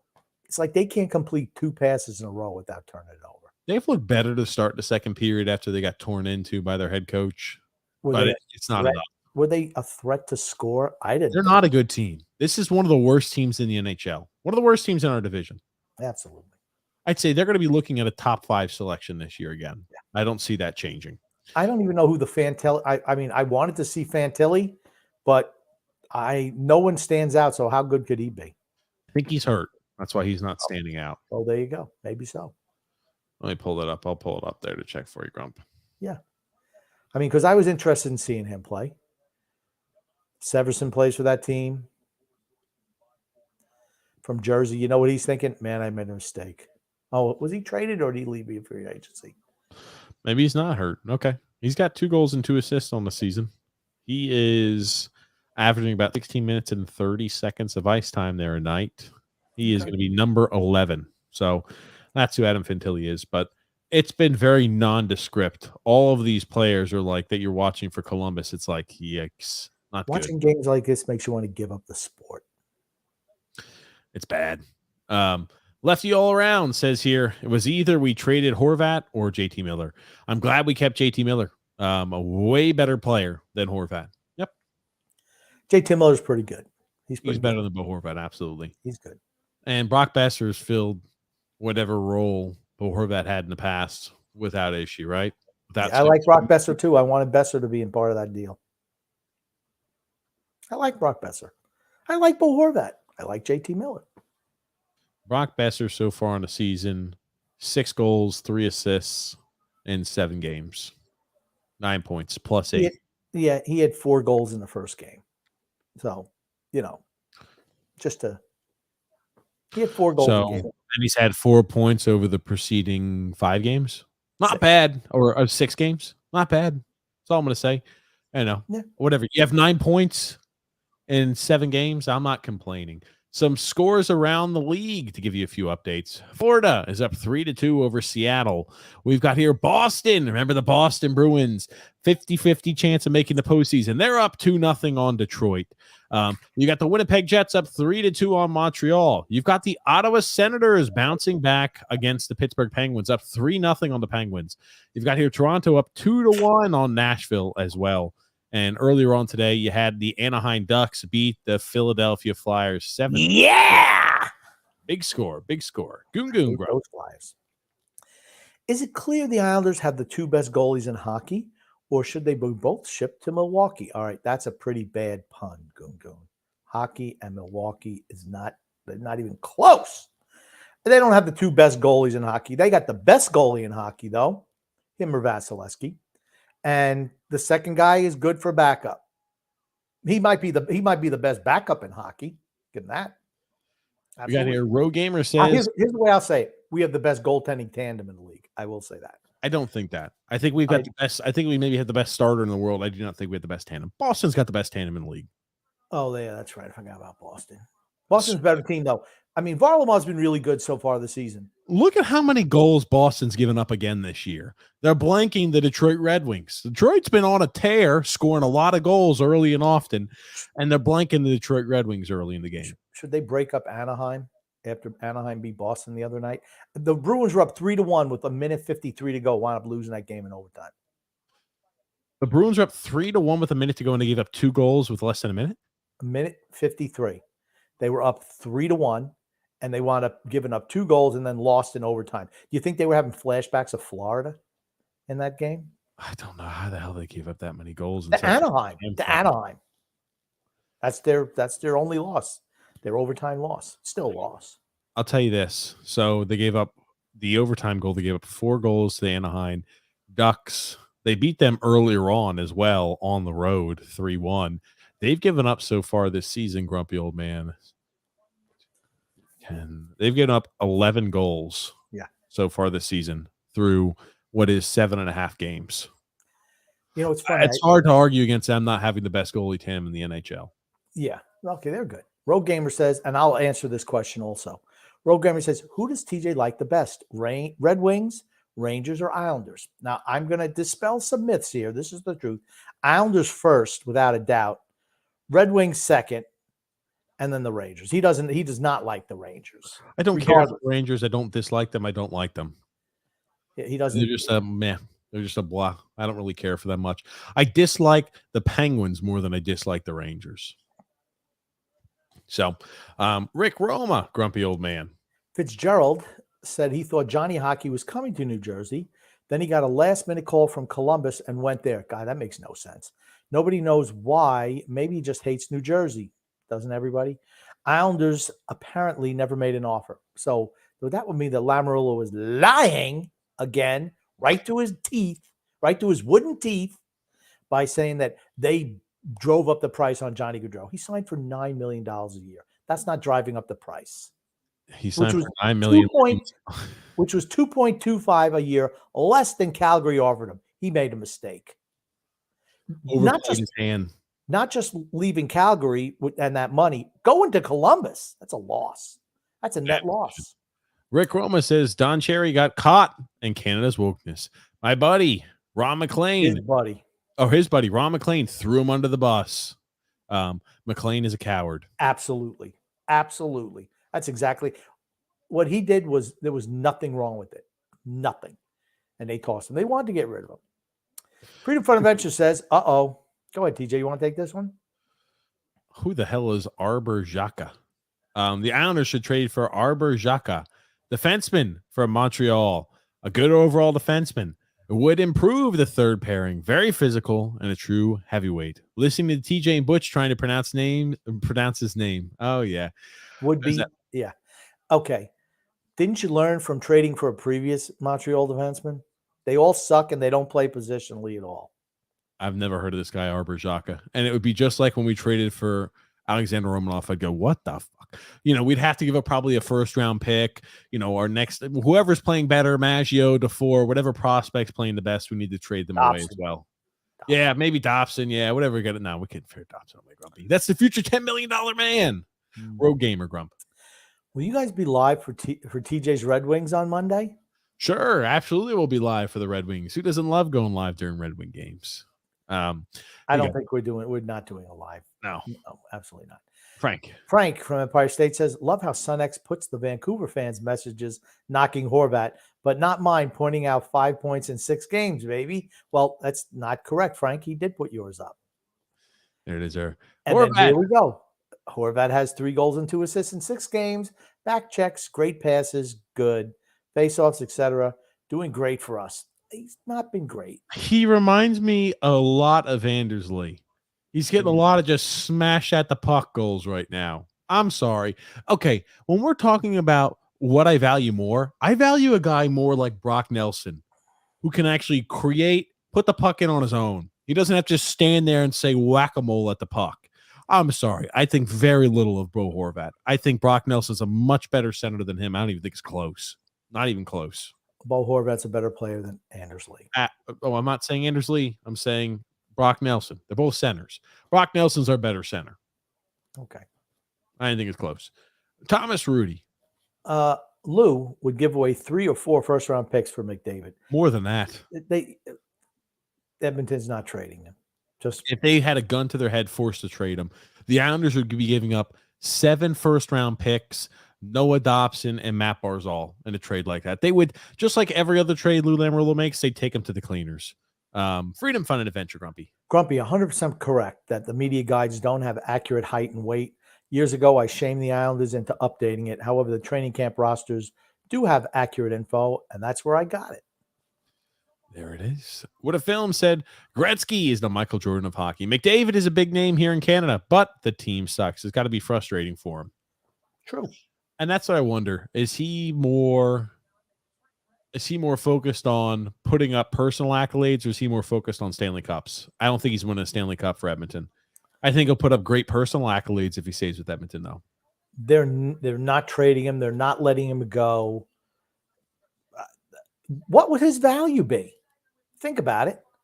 What would you have to give up to get Connor McDavid? Realistically, you'd have to give up a guy who is a bona fide superstar in the league, first-round picks and prospects. Who's going to make that deal? And he's got a huge contract, so you got to have money going back. 3 years remaining. He's only got 3 years remaining on contract. Or this is including this year. He's got 2 years after this year. He's making $12.5 million a year. He'll be another free agent. How many teams can fit that under their cap? He's not going anywhere. How many teams can fit that under their cap? None. The answer is none. That's why a superstar in today's league has to be traded to offset. It would cost a lot. It would cost more than I'm sure most teams would feel comfortable offering. Did the Islanders have anything? It would have to be Dobson, Barzal, first-round picks. Sorokin. No. It wouldn't be that much. It would be, realistically, if the Islanders wanted to trade for a guy like that in this weird scenario, it would cost Barzal, Dobson, plus probably 2 or 3 first-round picks. We don't have any prospects that are worth them even investigating. So they would just say, give us the first-round picks instead, and we'll take Barzal and Dobson. Now, here's the thing. I think they win that trade. Yeah, that's why I threw Sorokin in too. No, I think they win that trade. Who, If they're the getting Islanders? Dobson Oh, I Barzal don't and think so. 3 first-round picks, I don't they think win that trade. I don't think so. McDavid makes your franchise relevant again. I'm sorry. With Matt Barzal, Noah Dobson, and 3 first-round picks, I think the better hand goes to the Edmonton Oilers They at that need a new coach. They need a new style. You don't think he's going to play that Islander style, do you? It doesn't matter. It's not happening. We don't even need to talk about that anymore. Rick Roman says, I think Severson knew what he was getting into. He got a crazy contract, so it is what it is. At least he's used to losing from all those shit years in New Jersey. I understand. Agree. AJ Piazza, Grumpy. Piazza says, I see a lot of people that blame Lane for things. He wants to run a modern day system with the players, but he can't. So he has to run the Trot system. Last year's it proves that 110%. Yeah. We saw consistently. He started off the season wanting to play run and gun style. We got trounced. Things started off good for the first 10 games. Then we were just dominated all the way until January. Then we had to go back to Trot system. So we can't do it. Rogue Gamer says here, the best goalie. Let's see Varley. Tony Cheese says here, TJ's been drinking that Flint, Michigan water. Oh, no. Got that Flint, Michigan water right here. Goon Grump. Wow. Friend star Matthew Perry dead at 54 after apparently drowning. Wow. Played Chandler Bing on Friends. And he's a guy who had, issues with drug abuse and stuff like that. And he kind of got his life together. What a shame. Apparently drowning. Who's Matthew Perry? Matthew Perry. He was in Friends, the show Friends. Trying to see which one he is. He just put out like a biography, I think, last year. Wow, 54 years old. Shame. Oh, well, yeah. You ever seen this TV show Friends? Probably not. No. Jesus Christ. I do know that Jennifer Aniston's in it, and I know like the character is Ross. There's a character Ross. All right, you named Ross twice. Ross. There was that stupid character who did like the sitcom or something like that. Like he did like a photo novella or something like that. You know his name? No, I don't know his name. He's a dumb character. Joey Tribbiani, Matt LeBlanc. Okay, yeah, Ross and yeah. Okay, yeah. Okay, you don't know. I don't know. I know Ross and the character named Ross, and then Ross, the one who plays the guitar. One who plays the guitar. The blonde one, tall blonde one. What's her name? I don't know any of their names. I never watched Friends. You remember her popular song? I didn't watch anything. All I know is she played a guitar. Her popular song was Smelly Cat. Ugh. That sounds like a real shitty song. I'm just going to go out on a limb and say it doesn't sound very appealing. All I think about when I hear Milwaukee is Laverne and Shirley and the beer and cheese. Laverne and Shirley. Joseph C says here, who wouldn't give up 3 or 4 first-round picks for McDavid? Hey, if that's all it took, I'd be the first one to do it there. We've given up four first-round picks in a row. So, what's the difference, right? Yeah. The funny thing is the Oilers would say no. Yes, if I was the Oilers, I'd say no to that too. Absolutely. Joseph C. said TJ is definitely a Red Wings fan. He's a Steve Yzerman fan. That's what he is. He's a Steve Yzerman fan. I'm not. I'm really not. I think he's a great general manager. Now, here's the thing. Frank is yelling at you, TJ. He said, TJ, you knocked my man Horvat, but now you're quiet. How come you don't give him props? 5 points in 6 games. On the Isles, keep in mind. He could have 10 points easy if Lee and Casper were his left wing. I've watched the goals and the points he's put up. I've watched him dog it at times. I don't know. The jury's still out on a guy like that. Jury's out. I do like the fact that he's fighting for points. I do think when he hustles and he shows effort, I'm happy with him. But sometimes he doesn't do that. And that's not what I expect. Here's the thing. Matt Barzal will go through stretches, where he won't score points. But there's never a question mark in the level of effort you see from Matt Barzal ever. And I'd like to have my guys who are making $8.5 million a year, whatever Horvat's making, not only to be able to put up points, to show effort on a game in, game out basis. You don't get paid the second most on a team to be dogging it. Sorry. Goon, grumpy old man. Grumpy, would you consider wearing an NFL referee costume for the special Halloween episode of Islanders Never Say Die this year? No. Rogue Gamer Grump. TJ is a super secret agent pretending to love the Islanders and sleeping with a Fedorov blanket and an Eiserman pillow. That's not too far off. And I sleep in my Dominic Hasek helmet. TJ's favorite Islander player of all time. Who was it, TJ? Islander player? Yeah. I know who it is. It's easy. Roberto Luongo. No. John Tavares was your favorite Islander player. My favorite Islander was Roberto Luongo. He only played for the Islanders for a year, and he got moved. That was my Grumpy. I follow Roberto Luongo's career, his entire career, to Florida, to Vancouver. Isn't it great? Do you really? The grumpy old man's going to tell me who my favorite player was. I'm going to tell you. I'm going to tell you who your favorite player was. Tell me more about what I think, Grumpy. I don't care what you say. Okay. I don't care what you say. Who your favorite player is. I'm going to tell you who it is. That tell sounds me. familiar. Tell me more. Tell me more. Like, does he like to dance, Grumpy? Really? Even butchered that. Even butchered that. Joseph C says, same as you, TJ. I don't dislike the Islanders. Most of my family are Islander fans, except me and my uncle. Only team I can't stand is that shithole in New Jersey. See, I don't dislike the Devils either, because the Devils been so bad for such a long time. Now, here's the thing. I'm not up there, so I don't ever have to worry about – I was about to say, I don't have to worry about hearing anybody run their fucking mouth. You never – and here's the thing. You never lived up there, so you don't know about the rivalry. You don't. You don't. Frank from Empire State says, Johnny Hockey, 4 points in 7 games. He's got to be regretting going to that shitty Columbus. What a joke. That's fair. I think so. Here you go. Uh-oh. More yelling from Frank. TJ, you're so all capitals. All capitals. Stupid to compare Horvat to Lee. Cement Shoes Lee. It's Anders Cement Shoes Lee. He does. He's a very similar player to him. Joseph C says here, the Blue Jackets will be good in a couple of years. Best prospect pool in the NHL right now. Let's see. I do agree with that. It's going to take some time. They do have a really good prospect pool. They do. So, yeah, absolutely. What a films, Grumpy. What's the deal with you and the Red Wings, TJ? Shipface Saloon. That's a great name for a pub. I got my other son X. He got this shirt for me. He's just a nice guy. Nice kid. Hold on, what is that? Oh, did he buy you a shirt at a bar or a brewery or something? Is that what he went somewhere and he's like, oh, I bet you Grumpy would like that shirt. And he got me a shirt. Because all the shirts you wear are all my shirts. That's it's Ship-Faced Saloon. The majority of the shirts you wear on this podcast, Grumpy, are all my shirts. What do you mean not true?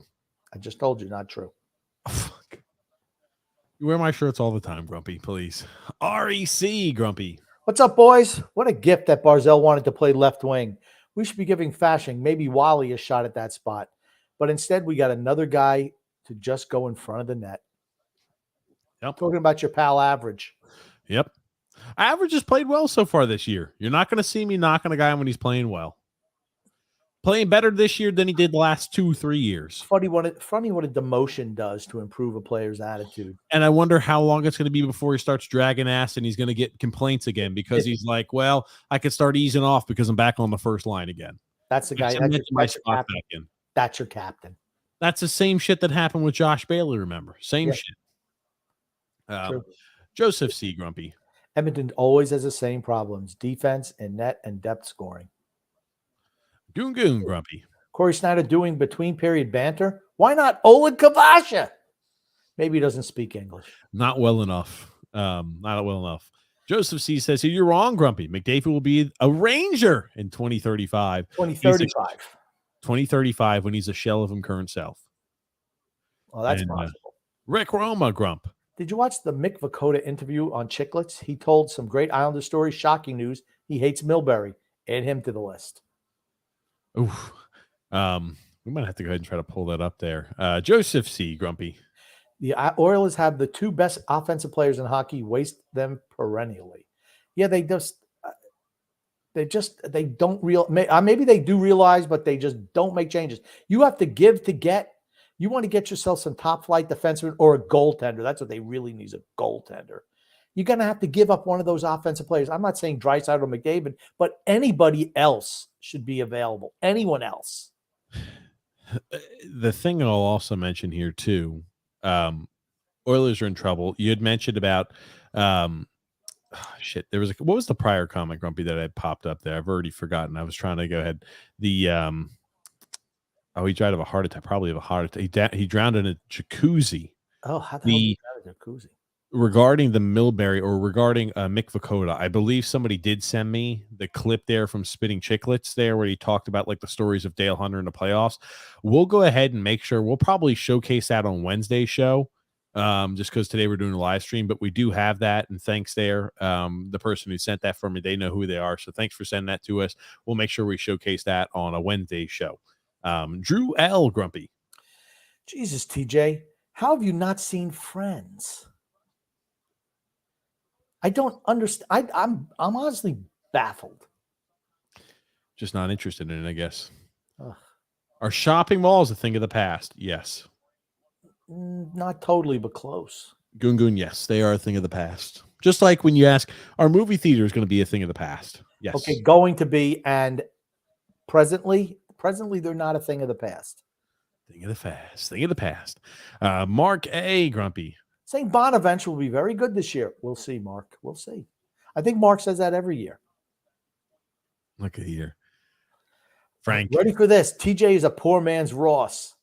Oh, wow. Actually, he's a homeless man's Ross. Oh, my gosh. I think he's talking about Ross Johnston over there. No, he's talking about Ross from Friends. That's a real slam. Ross is not a character you want to be? No. Oh. He's a whiny little bitch. And well, thank you for that. Thank you for that there. You're not even that good. And, well, I'm not going to tell you. I'm going to let you watch the show. I have no interest in watching the show, so just ruin it for me now. Why don't you go watch some more whatever you watch? Okay. Anyway, let's get back to the comments here. Sid the Kid says JP. Rogue Gamer says here, where are the old school guys doing commentary between the 80s and the 90s? Probably they're all dead. Joseph C says here, reports are saying he was found dead in his hot tub. I wouldn't be surprised if it was a drug overdose. Well, I hope not, because it took a lot for him to overcome that. But, you're always just, if you're an addict, you're just one incident away from, going back to drugs. It's terrible. Stuart Oppenheimer says, I don't know about Grumpy. He's more like Dopey to me. That's fine. Yeah, Grumpy. Yeah, I knew he was negative with the grumpy old man. I'm probably more like Happy. You know what TJ's like? Who's TJ like, Grumpy? Snow White. Yeah.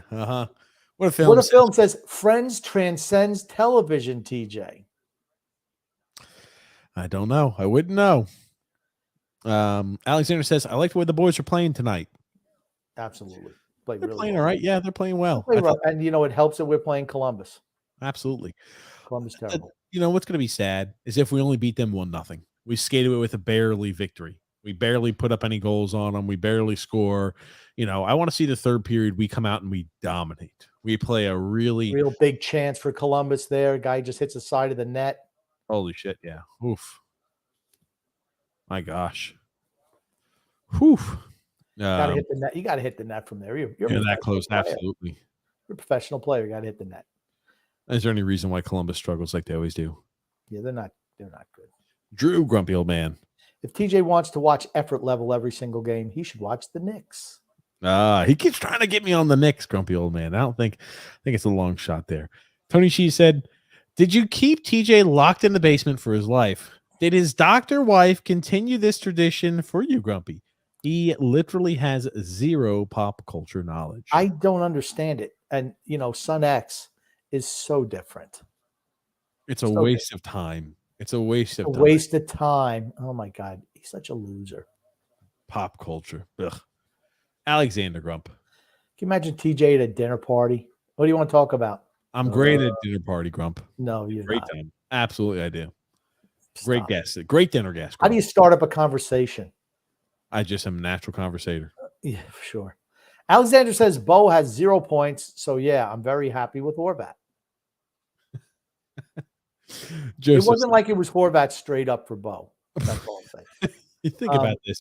You got a player, your top prospect, and a first-round pick. That's what you got there. Anyway. Joseph C. says, hard for me to believe Perry was only 54, but then you realize that Friends started almost 30 years ago now. Yeah. Long time. Frank, grumpy old man. He says, Goon, that makes me sad, man. The Danbury Mall just approved to add apartments and stuff like that. Peeps continuing using Amazon, which has become expensive and ruining everything. We're becoming the movie Wall-E. He's not too far from it. Everyone shops online now. How many people go out to shop anywhere? That's true. They showed the replay there of the miss. The defensive pairing that was on the ice was Aho and Bolduc. The best chances for the Columbus Blue Jackets have come with them on the ice. There's no doubt about that. They're the most shaky defensive pairing that we've got. Goon Goon, grumpy old man. Islanders should be up by a few. Grumpy, you want to taste some of this stew? No. Want to taste some of that stew? I don't want any stew that comes out of a toilet bowl. Oh, REC, Grumpy. CJ, you're not wrong about Horvat. The deal sucks. He may have a good year or two, while we have no chance of going deep. In 6 years, when we come out of this hole, Horvat will need a bike to get around. I don't think we're getting out of the hole in 6 years. Got a long ways to go. I think that hole, I don't even think we're going into the hole yet. It's Andrews. Every time he goes into a corner, he grabs a stick. He is. My God. He absolutely grabbed the stick there at Columbus. No call against him, but he's definitely holding that. Remember when that was the penalty they were calling all the time, was grabbing a stick? They've kind of let that go. Yeah, every year they have a penalty that they want to really enforce. And I remember that was one a year ago. They don't enforce that as much anymore. Here's Romanov going down low again. Romanov wants a monstrous save by Varlamov. Tremendous.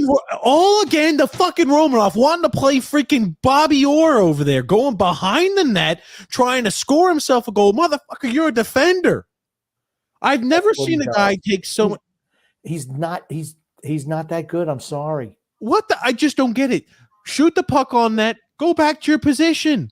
He gets stuck to where he's skating all the full 200 foot because he's like, I'm going to try to score here real quick. And they catch an odd man break going the other way. He's gassed, and it allows for a one-time opportunity right on Varlamov. Great save by Varley to keep us in this game. He's been really good. Here's the thing. Columbus's goalie's been good today too. The one thing I'll say here, besides that one, poor rebound control, he's done great too. Ari, the one thing I'll say about this, I think we're so petrified of the hole that we're going to have to step in that we're not coming close. We're trying to step around it. And the bad thing is it just continues to get larger and larger and larger the more you prolong it. JP, grumpy old man.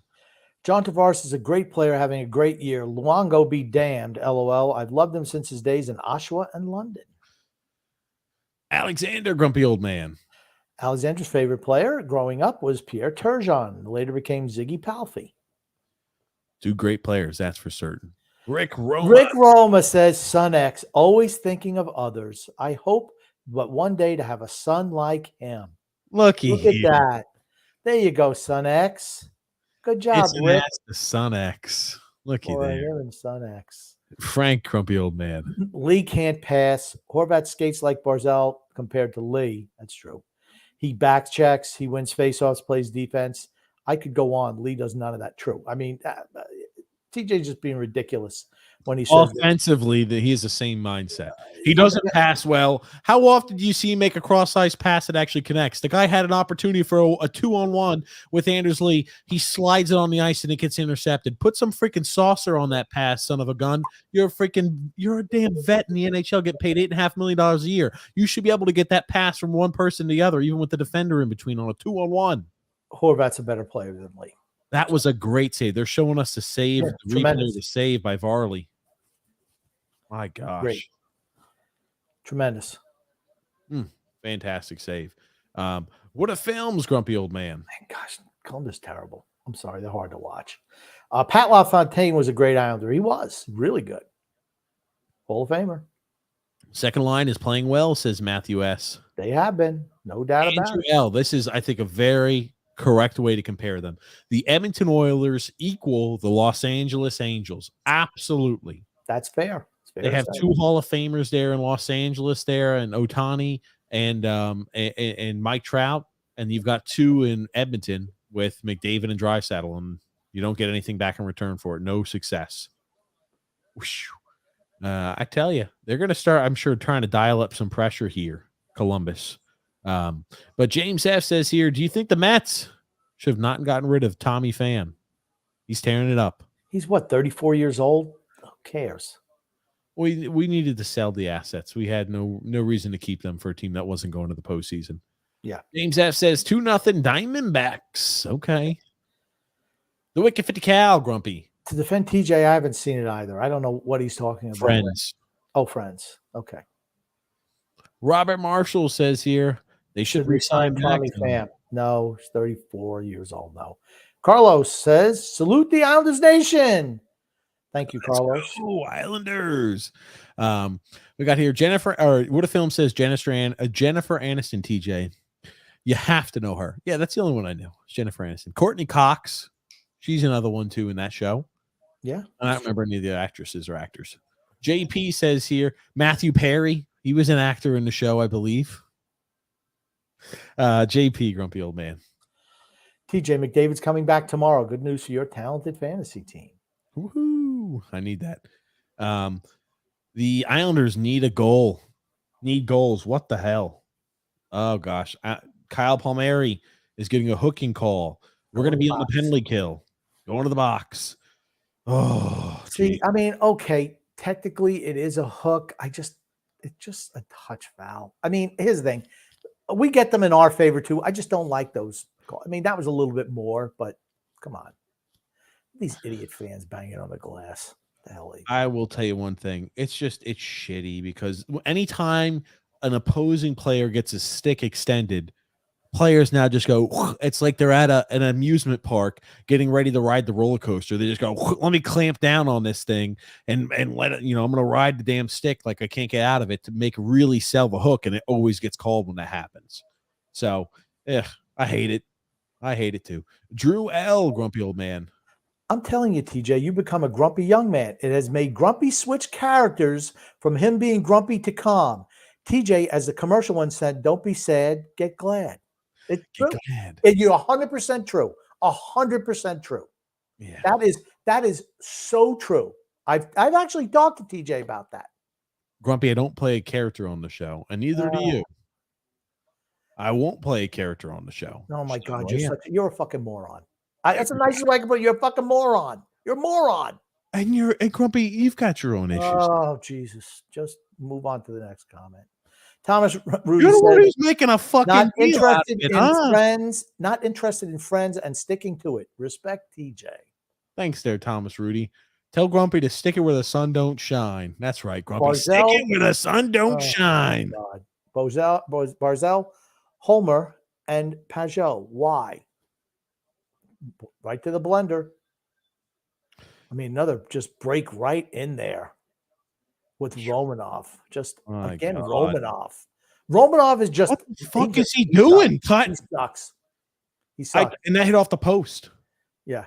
I told you that's what they're trying to do. Comment on these 3-on-2 breaks. You know what they're doing? And I wonder if more teams are going to start doing this too, because we give up the blue line so freaking easy. Lead a 3-on-2 rush, go in the other direction, make a pass to the open man, redirect it on net, and create high danger chances.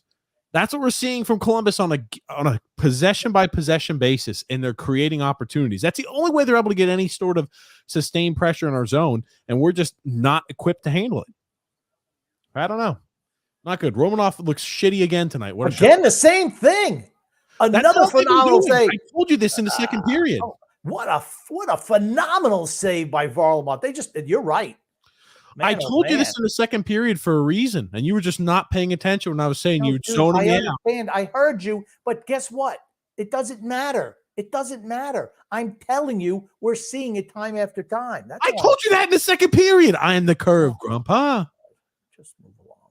Drew said, I'm watching the Islanders game right now, but Stefan tweeted out that Wahlstrom is in place for Barzal on the first line.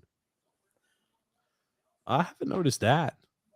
Oh, wow. They're getting a lot of chances in close, point-blank chances for the Columbus Blue Jackets. We are not a good team.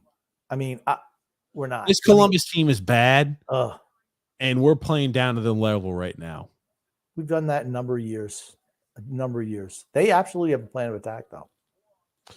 Wow. And don't make it sound like you came up on that on their own. I was watching the Columbus telecast that told you that. No, Grumpy, I'm watching that on my own. Genius. I'm not listening to the Columbus telecast. You think I can listen to them and you at the same time? Yes. No. Maybe I give you more credit than you deserve. My mistake. Fuck. HB Carlos says here, I believe either Bo Horvat or Matt Barzal scored the next goal. That's fair.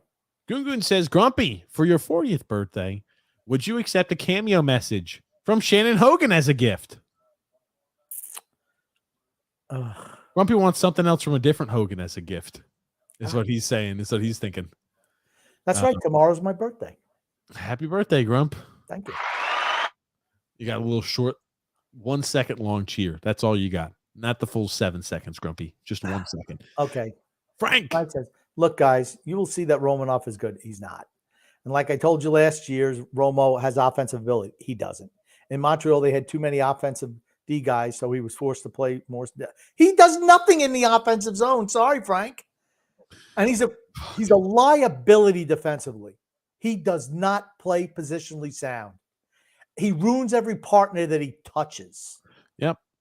I will say this, like when we talk about like coaching and coaching issues, I think you look at the way Columbus has been dissecting our defense, you feel like we would have made a coaching change or a little bit of a change at the end of the second intermission, thinking to ourselves, wow, they've entered the zone 5 times that way, and that's the same MO they have. We make no adjustments. Our guys look ill-equipped, unprepared to handle it, and we look like we're caught in no man's land. Now, Romanoff is by himself. He's just an idiot. He's terrible with defensive positioning. But you feel like the other guys maybe are not prepared as well. Yeah, just no for Romanoff. Alexander says, TJ, you need your defense to get more offensive pressure. I don't mind Romanoff doing that. He doesn't play defense, Alexander. That's the problem. He doesn't play defense, and he sucks at offense. They're starting to dial up pressure right now, Columbus. It doesn't matter. They're not scoring. Okay. I just don't think Varlamov's giving up a goal. They're just not that good. This is a game I really thought we were comfortably going to steamroll Columbus in 4-0. And it's disappointing that it's a 1-0 game. It looks like it's a tightly contested game this late in the game. My God. Oof. Oh, my God. Nice. Man, that was going in the net, that last one. Yep. Huge. Varley has been absolutely huge. Huge. Oof. Nice save by Pellick. He almost stick handled it into our own net. Yeah, but he recovered. So let's give him credit. Man, they're crashing the net now. They just I'm telling you, they're dialing up pressure. Columbus can't handle a pass. They just can't. They're not a very good team. That's about the nicest way I could say it. REC said, agreed. The hole is longer than 6 years. I just couldn't write how I truly feel. Well, we like to hear people how they truly feel. Exactly. We want to hear. Everybody in front. Oh, Jesus. Varley. Oh, this guy misses a wide open shot and falls down. They suck. We're hemmed in our own zone. Number 4 is Sillinger. He's been bad this year. Sillinger. He hasn't scored a goal. Jesus. Yeah, he whiffed. Just look at the goalie. It's like, holy shit. Engvall was going around net. He was so far out of the net. If he could have wrapped around, he would have had the whole net to score into. Zero positioning. Oh, my God. Oof. Gungu says, could Mark Streit shoot straight? Maybe. Mario says here. What's the shots on goals for today? It's 30-29 in favor of Columbus. Okay. Mario says, friends just like Seinfeld are like opera, acquired taste. For the life of me, I never found anything funny about either show. Mario, that says more about you. Seinfeld wasn't bad. I've watched a few episodes. Seinfeld was good. Jerry, George Costanza, Kramer. I watched a few shows. Elaine. I've watched a few shows of that. Andrew L., grumpy old man. I'm not even in fantasy hockey league. We all know TJ rigged it to get McDavid first. Yeah, it sort of seems that way, doesn't it? I'm glad that's what people think of me. Oh, it's just funny. In a league that has really one elite player, TJ gets him. I tell you, we are playing fire engine hockey right now. Who's that? Noah Dobson with the tremendous defensive play. Who was that? Oh, was that Pulak? I'll tell you in a second here. I'm thinking it's Pulak. I mean, Columbus trips over their own skates. They're terrible. Hard to watch. Matter of fact, they skate like they only have one skate blade on. The Wicked 50 Cal says, remember when some of our fan base actually wanted Homer on the first line? Being a defense only guy is okay for the first line. I actually saw sentiments like this online talking about Simon Holmstrom. Yeah, it's pathetic. Those are when you needed to say, how can I determine who a Lamanite is? Nice play. Nice play by Adam Pellick. Oh, is he allowed to do that? He breaks his stick on a slap shot. Puck was coming out, and he just scoops it forward Yeah, you can do that. instead of letting it clear the zone. Yeah, you can do that. It's called a hand pass in the offensive zone. So That was smart play by him. Yeah, Really smart play. To answer your question or to respond back, Wicked 50 Cal. Yeah, I mean, like if you ever needed to spot who Lamanites were or what they were, how they disguise themselves, when they're trying to say, well, we can completely ignore the need for offense on the first line by putting a defense only guy to make sure that Barzal and Horvat could be all offense. Those are the guys where it's like they could line up Leo Komarov, Simon Holmstrom, and Oleg Kavasha all on the first line and say, this is a good mix. This is a good mix. They just gel well together. You got a few guys there from overseas. You got a few European players. They're going to gel really well together. We got the best European line in hockey. They'd say some shit like that. Frank, grumpy old man. Varley. He's been good today. Really good. My little brownie says Islanders play down to bad teams.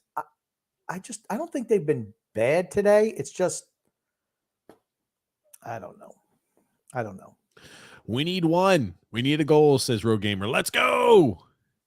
Bill Fawn says here, TJ still think this is an easy game. Well, it's proven not to be. I really thought we were going to be a cakewalk of a game. I just don't think they're scoring. I just don't think they're good. Columbus. Think about this. We're playing Columbus. This is going to be one of the worst teams in the division, worst teams in the conference. And we're here in a 1-0 closely contested game against Columbus.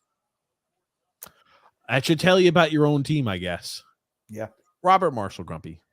Happy birthday, Grumpy, from Robert Marshall. Thank you very much. Andrew L. Grumpy. Why did Lane pull the lever on the slot machine to change the lines by swapping Barzal and Wahlstrom? I don't know. Question is a good one. They're talking about the goalie right now. He's got a 0.966 save percentage there tonight. Talking about his play. Varley loves 1,000. Yeah, Varley's killing it. Bill Found, Grumpy. This team will not make the playoffs if we can't get a power play going. Never seen a power play keep so many teams in the game like the Islanders power play does. Very observant. And then Grumpy Old Man, Romo is very young. Give him time. Or Romanoff is very young. Give him time, says Frank. He has not improved in the year and a half he's been here. Has not. Sorry. What a Film says, happy birthday, Grumpy. Thank you very much. Drew said, Grumpy, it looks like we'll both be 2-0. You know who won't be 2-0? TJ's untalented team. TJ's actually going to be 0-2 despite rigging the draft order so we can get Connor McDavid. That's true. Very true. I should have rigged it harder. I should have given myself the first 20 selections in a row. Road Gamer, Grump. It's early in the year, and we got goalie guy talking about playoffs. Playoffs? Oh, Carlos says, hopefully Dobson gets a point. Yeah, I'm rooting for that too. Happy birthday, Grumpy, says HP Carlos. And what a save there by Martin. Frank also says, happy birthday, Grumpy old man. Nick D, Grump. We are so bad we can only score against one goal against the Columbus Blue Jackets. This is horrible. Kind of hard to believe, to be honest. You got Columbus they're down. They're just dumping it. Maybe to get a change, but still. Jesus. Yeah, they got hemmed in their own zone. They couldn't get out. Terrible pass. And that's it. There's your game. Matt Martin scores on a rebound. Terrible. The goaltender just throws the puck up the center of the ice. It gets picked off. Comes right back goal. That's a Bo Horvat goal right there. Congratulations on the Bo Horvat goal, Matt Martin. With his Bo Horvat goal. Slap loose puck into the net. There's your game. That's a really shitty move. But the goalie, okay, both goals were like, yikes, poor decisions by the goalie. He just throws it right up the center of the ice. I don't know where the hell he's going. As good as he was today, he's been shitty in the incidents where they give him the defense just lets Matt Martin stand there, and he just pops. None of them went to him. None of them went to him. Yeah. We should have beat them worse than we did. Kind of disappointing. The kid was good in goal, but just man, that's an unforgivable error. I don't know where he was even going with it. Was he trying to ice the puck? I don't know what he was trying to do. Just like the first one. Anyway, Oh, here you go, Grumpy. Happy birthday, Grumpy. TJ, you better stop complaining. Let Grumpy enjoy his birthday. You bitch. Hold on. Where the hell does it say you bitch in this comment? Point that out to me, Grumpy. It's in the next comment probably. Rogue Gamer says here, why did we get rid of Taves? Money? Stupidity. Right. Pure stupidity. We picked the wrong defenseman. We said we want to keep Nick Leddy over Devon Taves, so we're going to trade Devon Taves for 2 second-round picks and trade away the better defenseman. We did like an emergency podcast on that night. I remember that. It was terrible. Terrible. Michael Bichet says, happy birthday, Grump. Thank you. Look at all these birthdays. Look at all the birthday wishes. I love it. I love it. Thank you, Bill. Thank you, Joe. Thank you, Rogue Gamer. Thank you, Matthew. And Martin with the goal score. We got a whole bunch of goals. Martin scores on Martin. That's it. That's game. That's game. I mean, yeah. Oh, gosh. So Phil is apparently done with Wallstrom. How come he's not done with Holmstrom? Because he's Holmstrom's his little pet project. That's why. He loves them. Yeah, Matty Martz. The Islanders are the Steelers of the NHL. We find ways to win despite playing down to competition. I just don't think we're good offensively. I expect us to beat the weak teams. The problem is we cannot beat a good team. That's the problem. You can. Then we might be 0 whatever against team with playoff teams. 0-30 whatever. We're going to beat some playoff caliber teams. Now here's the problem that it does present. You're right. If you can't beat good teams, you're not going to go anywhere in the postseason because I hate to be the bearer of bad news. The teams you play in the postseason are the good teams. Yeah. That's the reason why we'll get rolled if we play Carolina again or whoever we play in the first round if we make the postseason. The team is not good enough. We have had a Charmin soft schedule to begin the season. 8 of the first 11 games are at home. And how many teams are against non-playoff caliber teams, Grump? We only played 2. I don't remember. I think 9 out of 13 are at home, and only 5 are playoff teams from last year. Okay, so 8 of our first 13 games are against non-playoff caliber teams, and 9 of those first 13 are at home. Okay. Was that too tough to follow? 5 teams of the 13 are playoff teams from last year. And remember, I think at the tail end, like you want to do the 11 is different. I think we'll play 2 playoff teams in that. I think it's 3 of the first 11 are playoff teams. This is a really easy portion of our schedule where we need to be taking home 2 points every single game. Well, it might be 4-0 because they pulled their goalie. They could make it 3-0 very easily here. I told you. I thought this was going to be a 4-0 game with a few empty netters. I just thought, I was hoping. I was wrong. I was hoping it was going to be pure domination by us all game, but it was not. HB Carlos says, watch them score watch them score to open up the game as the game opens up. Frank, grumpy old man. Here, TJ goes discrediting our great goal. And grumpy old man, they ain't going to go at Martin. They ain't going to go at Martin. Are you kidding? Oh, come on. Martin, putting a body on isn't going at somebody. They just stood there. They all just stood there. They're a bad team for a reason. With this Martin turnover, I was getting Jari to Bailey vibes. Danielle says happy birthday, and Double Out Bug Prep also wishing you a happy birthday, grumpy old man. Thank you so much. There it is. Feliz cumpleaños, Senor. Why is Anders Lee out here with an empty net? Time for an empty net goal, Grumpy. That's all. Has he scored this year? Has he had a goal? Yeah, he scored. Remember that really that shot, the really shitty shot that Columbus or Colorado's goalie let in? I don't remember. Maybe it was a nice deflection by him. Grumpy, you remember nice deflection by him. It doesn't. It wasn't a deflection. It was the wrist shot. Do you remember the wrist shot? Oh yeah, that's right. Maybe does he have 2 goals? I thought he had a nice deflection goal this year too. He probably does, but I know that for certain he had a goal. The wrister. Let's just say he hasn't scored a whole lot today. Certainly not $7 million worth of goals. Look if it else says happy birthday, Grump. Matt Martin must make a guarantee like Messier did in '94. What would the guarantee be? He guarantees that he's scoring 20 goals this season. Could you imagine if Matty Mart scored 20? Oh, dude, that would be great. Oh my God, they're terrible. They're bad. They're horrible. This is one of the worst teams in the NHL.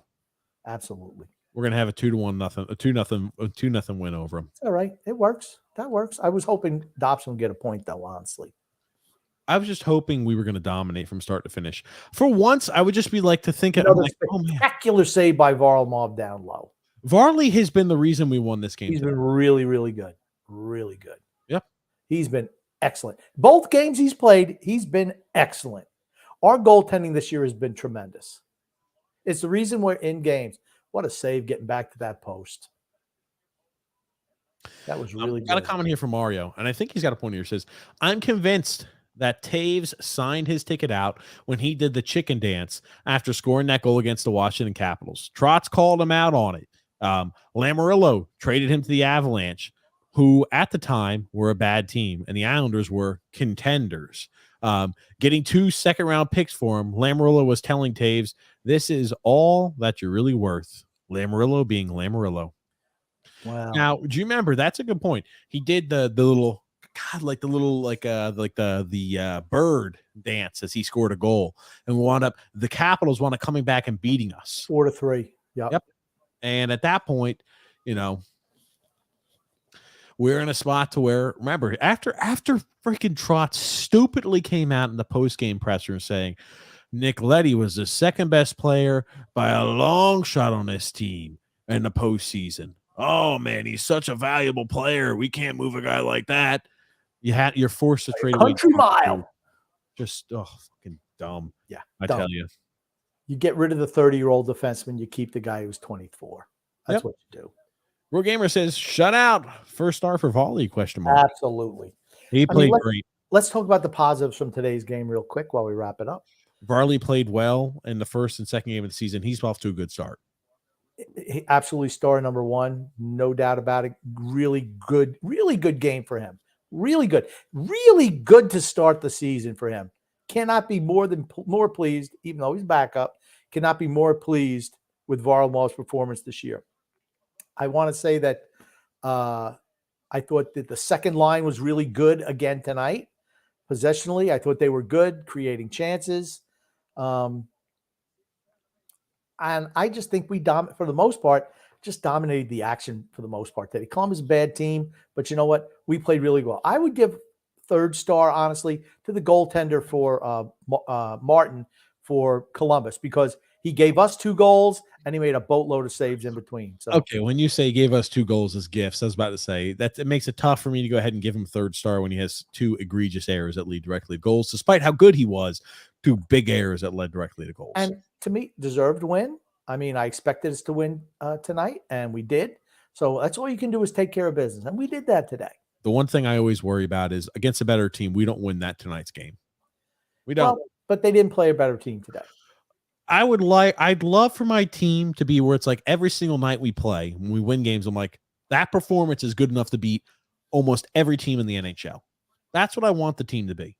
Our team isn't good enough to say that. To say we go on it that, if we play this way, we're going to beat any team in the league. Well, we're not that team. He right to Pop says, who's the number 1 ranked Lamanite in the country outside of the Islanders organization? Which country? If it's in Canada, it's Phil. He's the leader of the Lamanites. Northern chapter. Who is it in the U.S.? I don't know. When I think of a Lamanite, I think Phil. And Phil's got maybe Mike Moisa. He follows them. He goose steps to Phil's ridiculous rants. Oh, come on, Grumpy. The Owls 91 says here, when Romanov was deep in the offensive zone generating a chance, the winger needs to go back and get back and cover. He hustled back despite the pass getting through, but where is the winger covering? Well, when you go ahead and just take an immediate, now here's the thing: where's the communication? If the winger's going towards the net and Romanov says, "Fuck it, I'm going to just go ahead and take a damn streak right here," the winger's not going to have enough time then to go ahead and get back through the junk to get back in the cover, because the guy just said, "Screw it, I see a little bit of an open lane. Time for me to try to exploit this." He shoots the puck. They immediately launch it going the other direction. I mean, that's just, again, you can't do that unless your winger's free where he can rotate. You as a defenseman also have to look to make sure the winger can do that. Here's the thing. What you're seeing from the other Islander defensemen who rush up, you're seeing the forwards come back to back check. It's lack of communication on Romanov's part. He's like Leroy, the guy who says, Leroy Jenkins. That's what he's like. I'm just going. Hell, damn the torpedoes. We're going. What's the likelihood of success? I'd say 3.33 repeating. Okay, we checked up over here. The guy just jumps back on the mic and says, Leroy Jenkins, and rushes in, and it leads to calamity going the other direction. That's what it is. He's terrible positionally. He just is. Road gamer, Grump. Happy Islanders win, birthday, Grump. Screw you, TJ. LOL. Oh, man. Barzal off tonight. I thought he was good to start the game. Then all of a sudden he gets shifted down to the third line. I don't get it. I don't understand it. For the life of me. The criticism I have of Lane Lambert is that guy goes to the blender for line combinations almost every fucking game. The problem we had with the other guy was he refused to shake anything up. The problem I have with this guy is if it's like you got a bad shift, man, I'm not liking the way you looked at me. Or I'm not liking the way you chewed your gum. You're getting demoted to the third line. We shift everything up. Everything is so fluid where it's like sometimes you need some rigidity there. That's the problem I have with Lane Lambert. Could we not find a guy that has the happy median of giving other guys a chance, mixing things up, but also keeps things somewhat consistent? Varley looked great. Brock looked great. Yeah, I think so too. Brock looked good. Said. Okay. You read that one. Rick Rock, Grumpy. Hi, gents. Happy for the Islanders win tonight. I listened to WRHU radio. Sounded like Varley had a strong game. He absolutely did. Also, Emil Benstrom is a cool-ass sounding name. Oh, God. Look at this. Robert Marshall said. Stefan Rosner, lead laminite, Southern North American continent. HP Carlos. Too bad Dobson didn't tie Mark Streit for the record. Islanders record for consecutive games with a point, which was 6. Oh, yep. We got here Drew L. Who's ready for the snow game tomorrow in the NFL? Chiefs versus the Broncos. I wonder how Tua would play in a snow game. Dan L. I know. Here's what happened. He'd go throw the ball, a couple of snowflakes, that thing would hit the ground. Dan L. Grumpy. Says cautiously optimistic about Palmieri. If we have any chance, he needs to be flirting with 30 goals.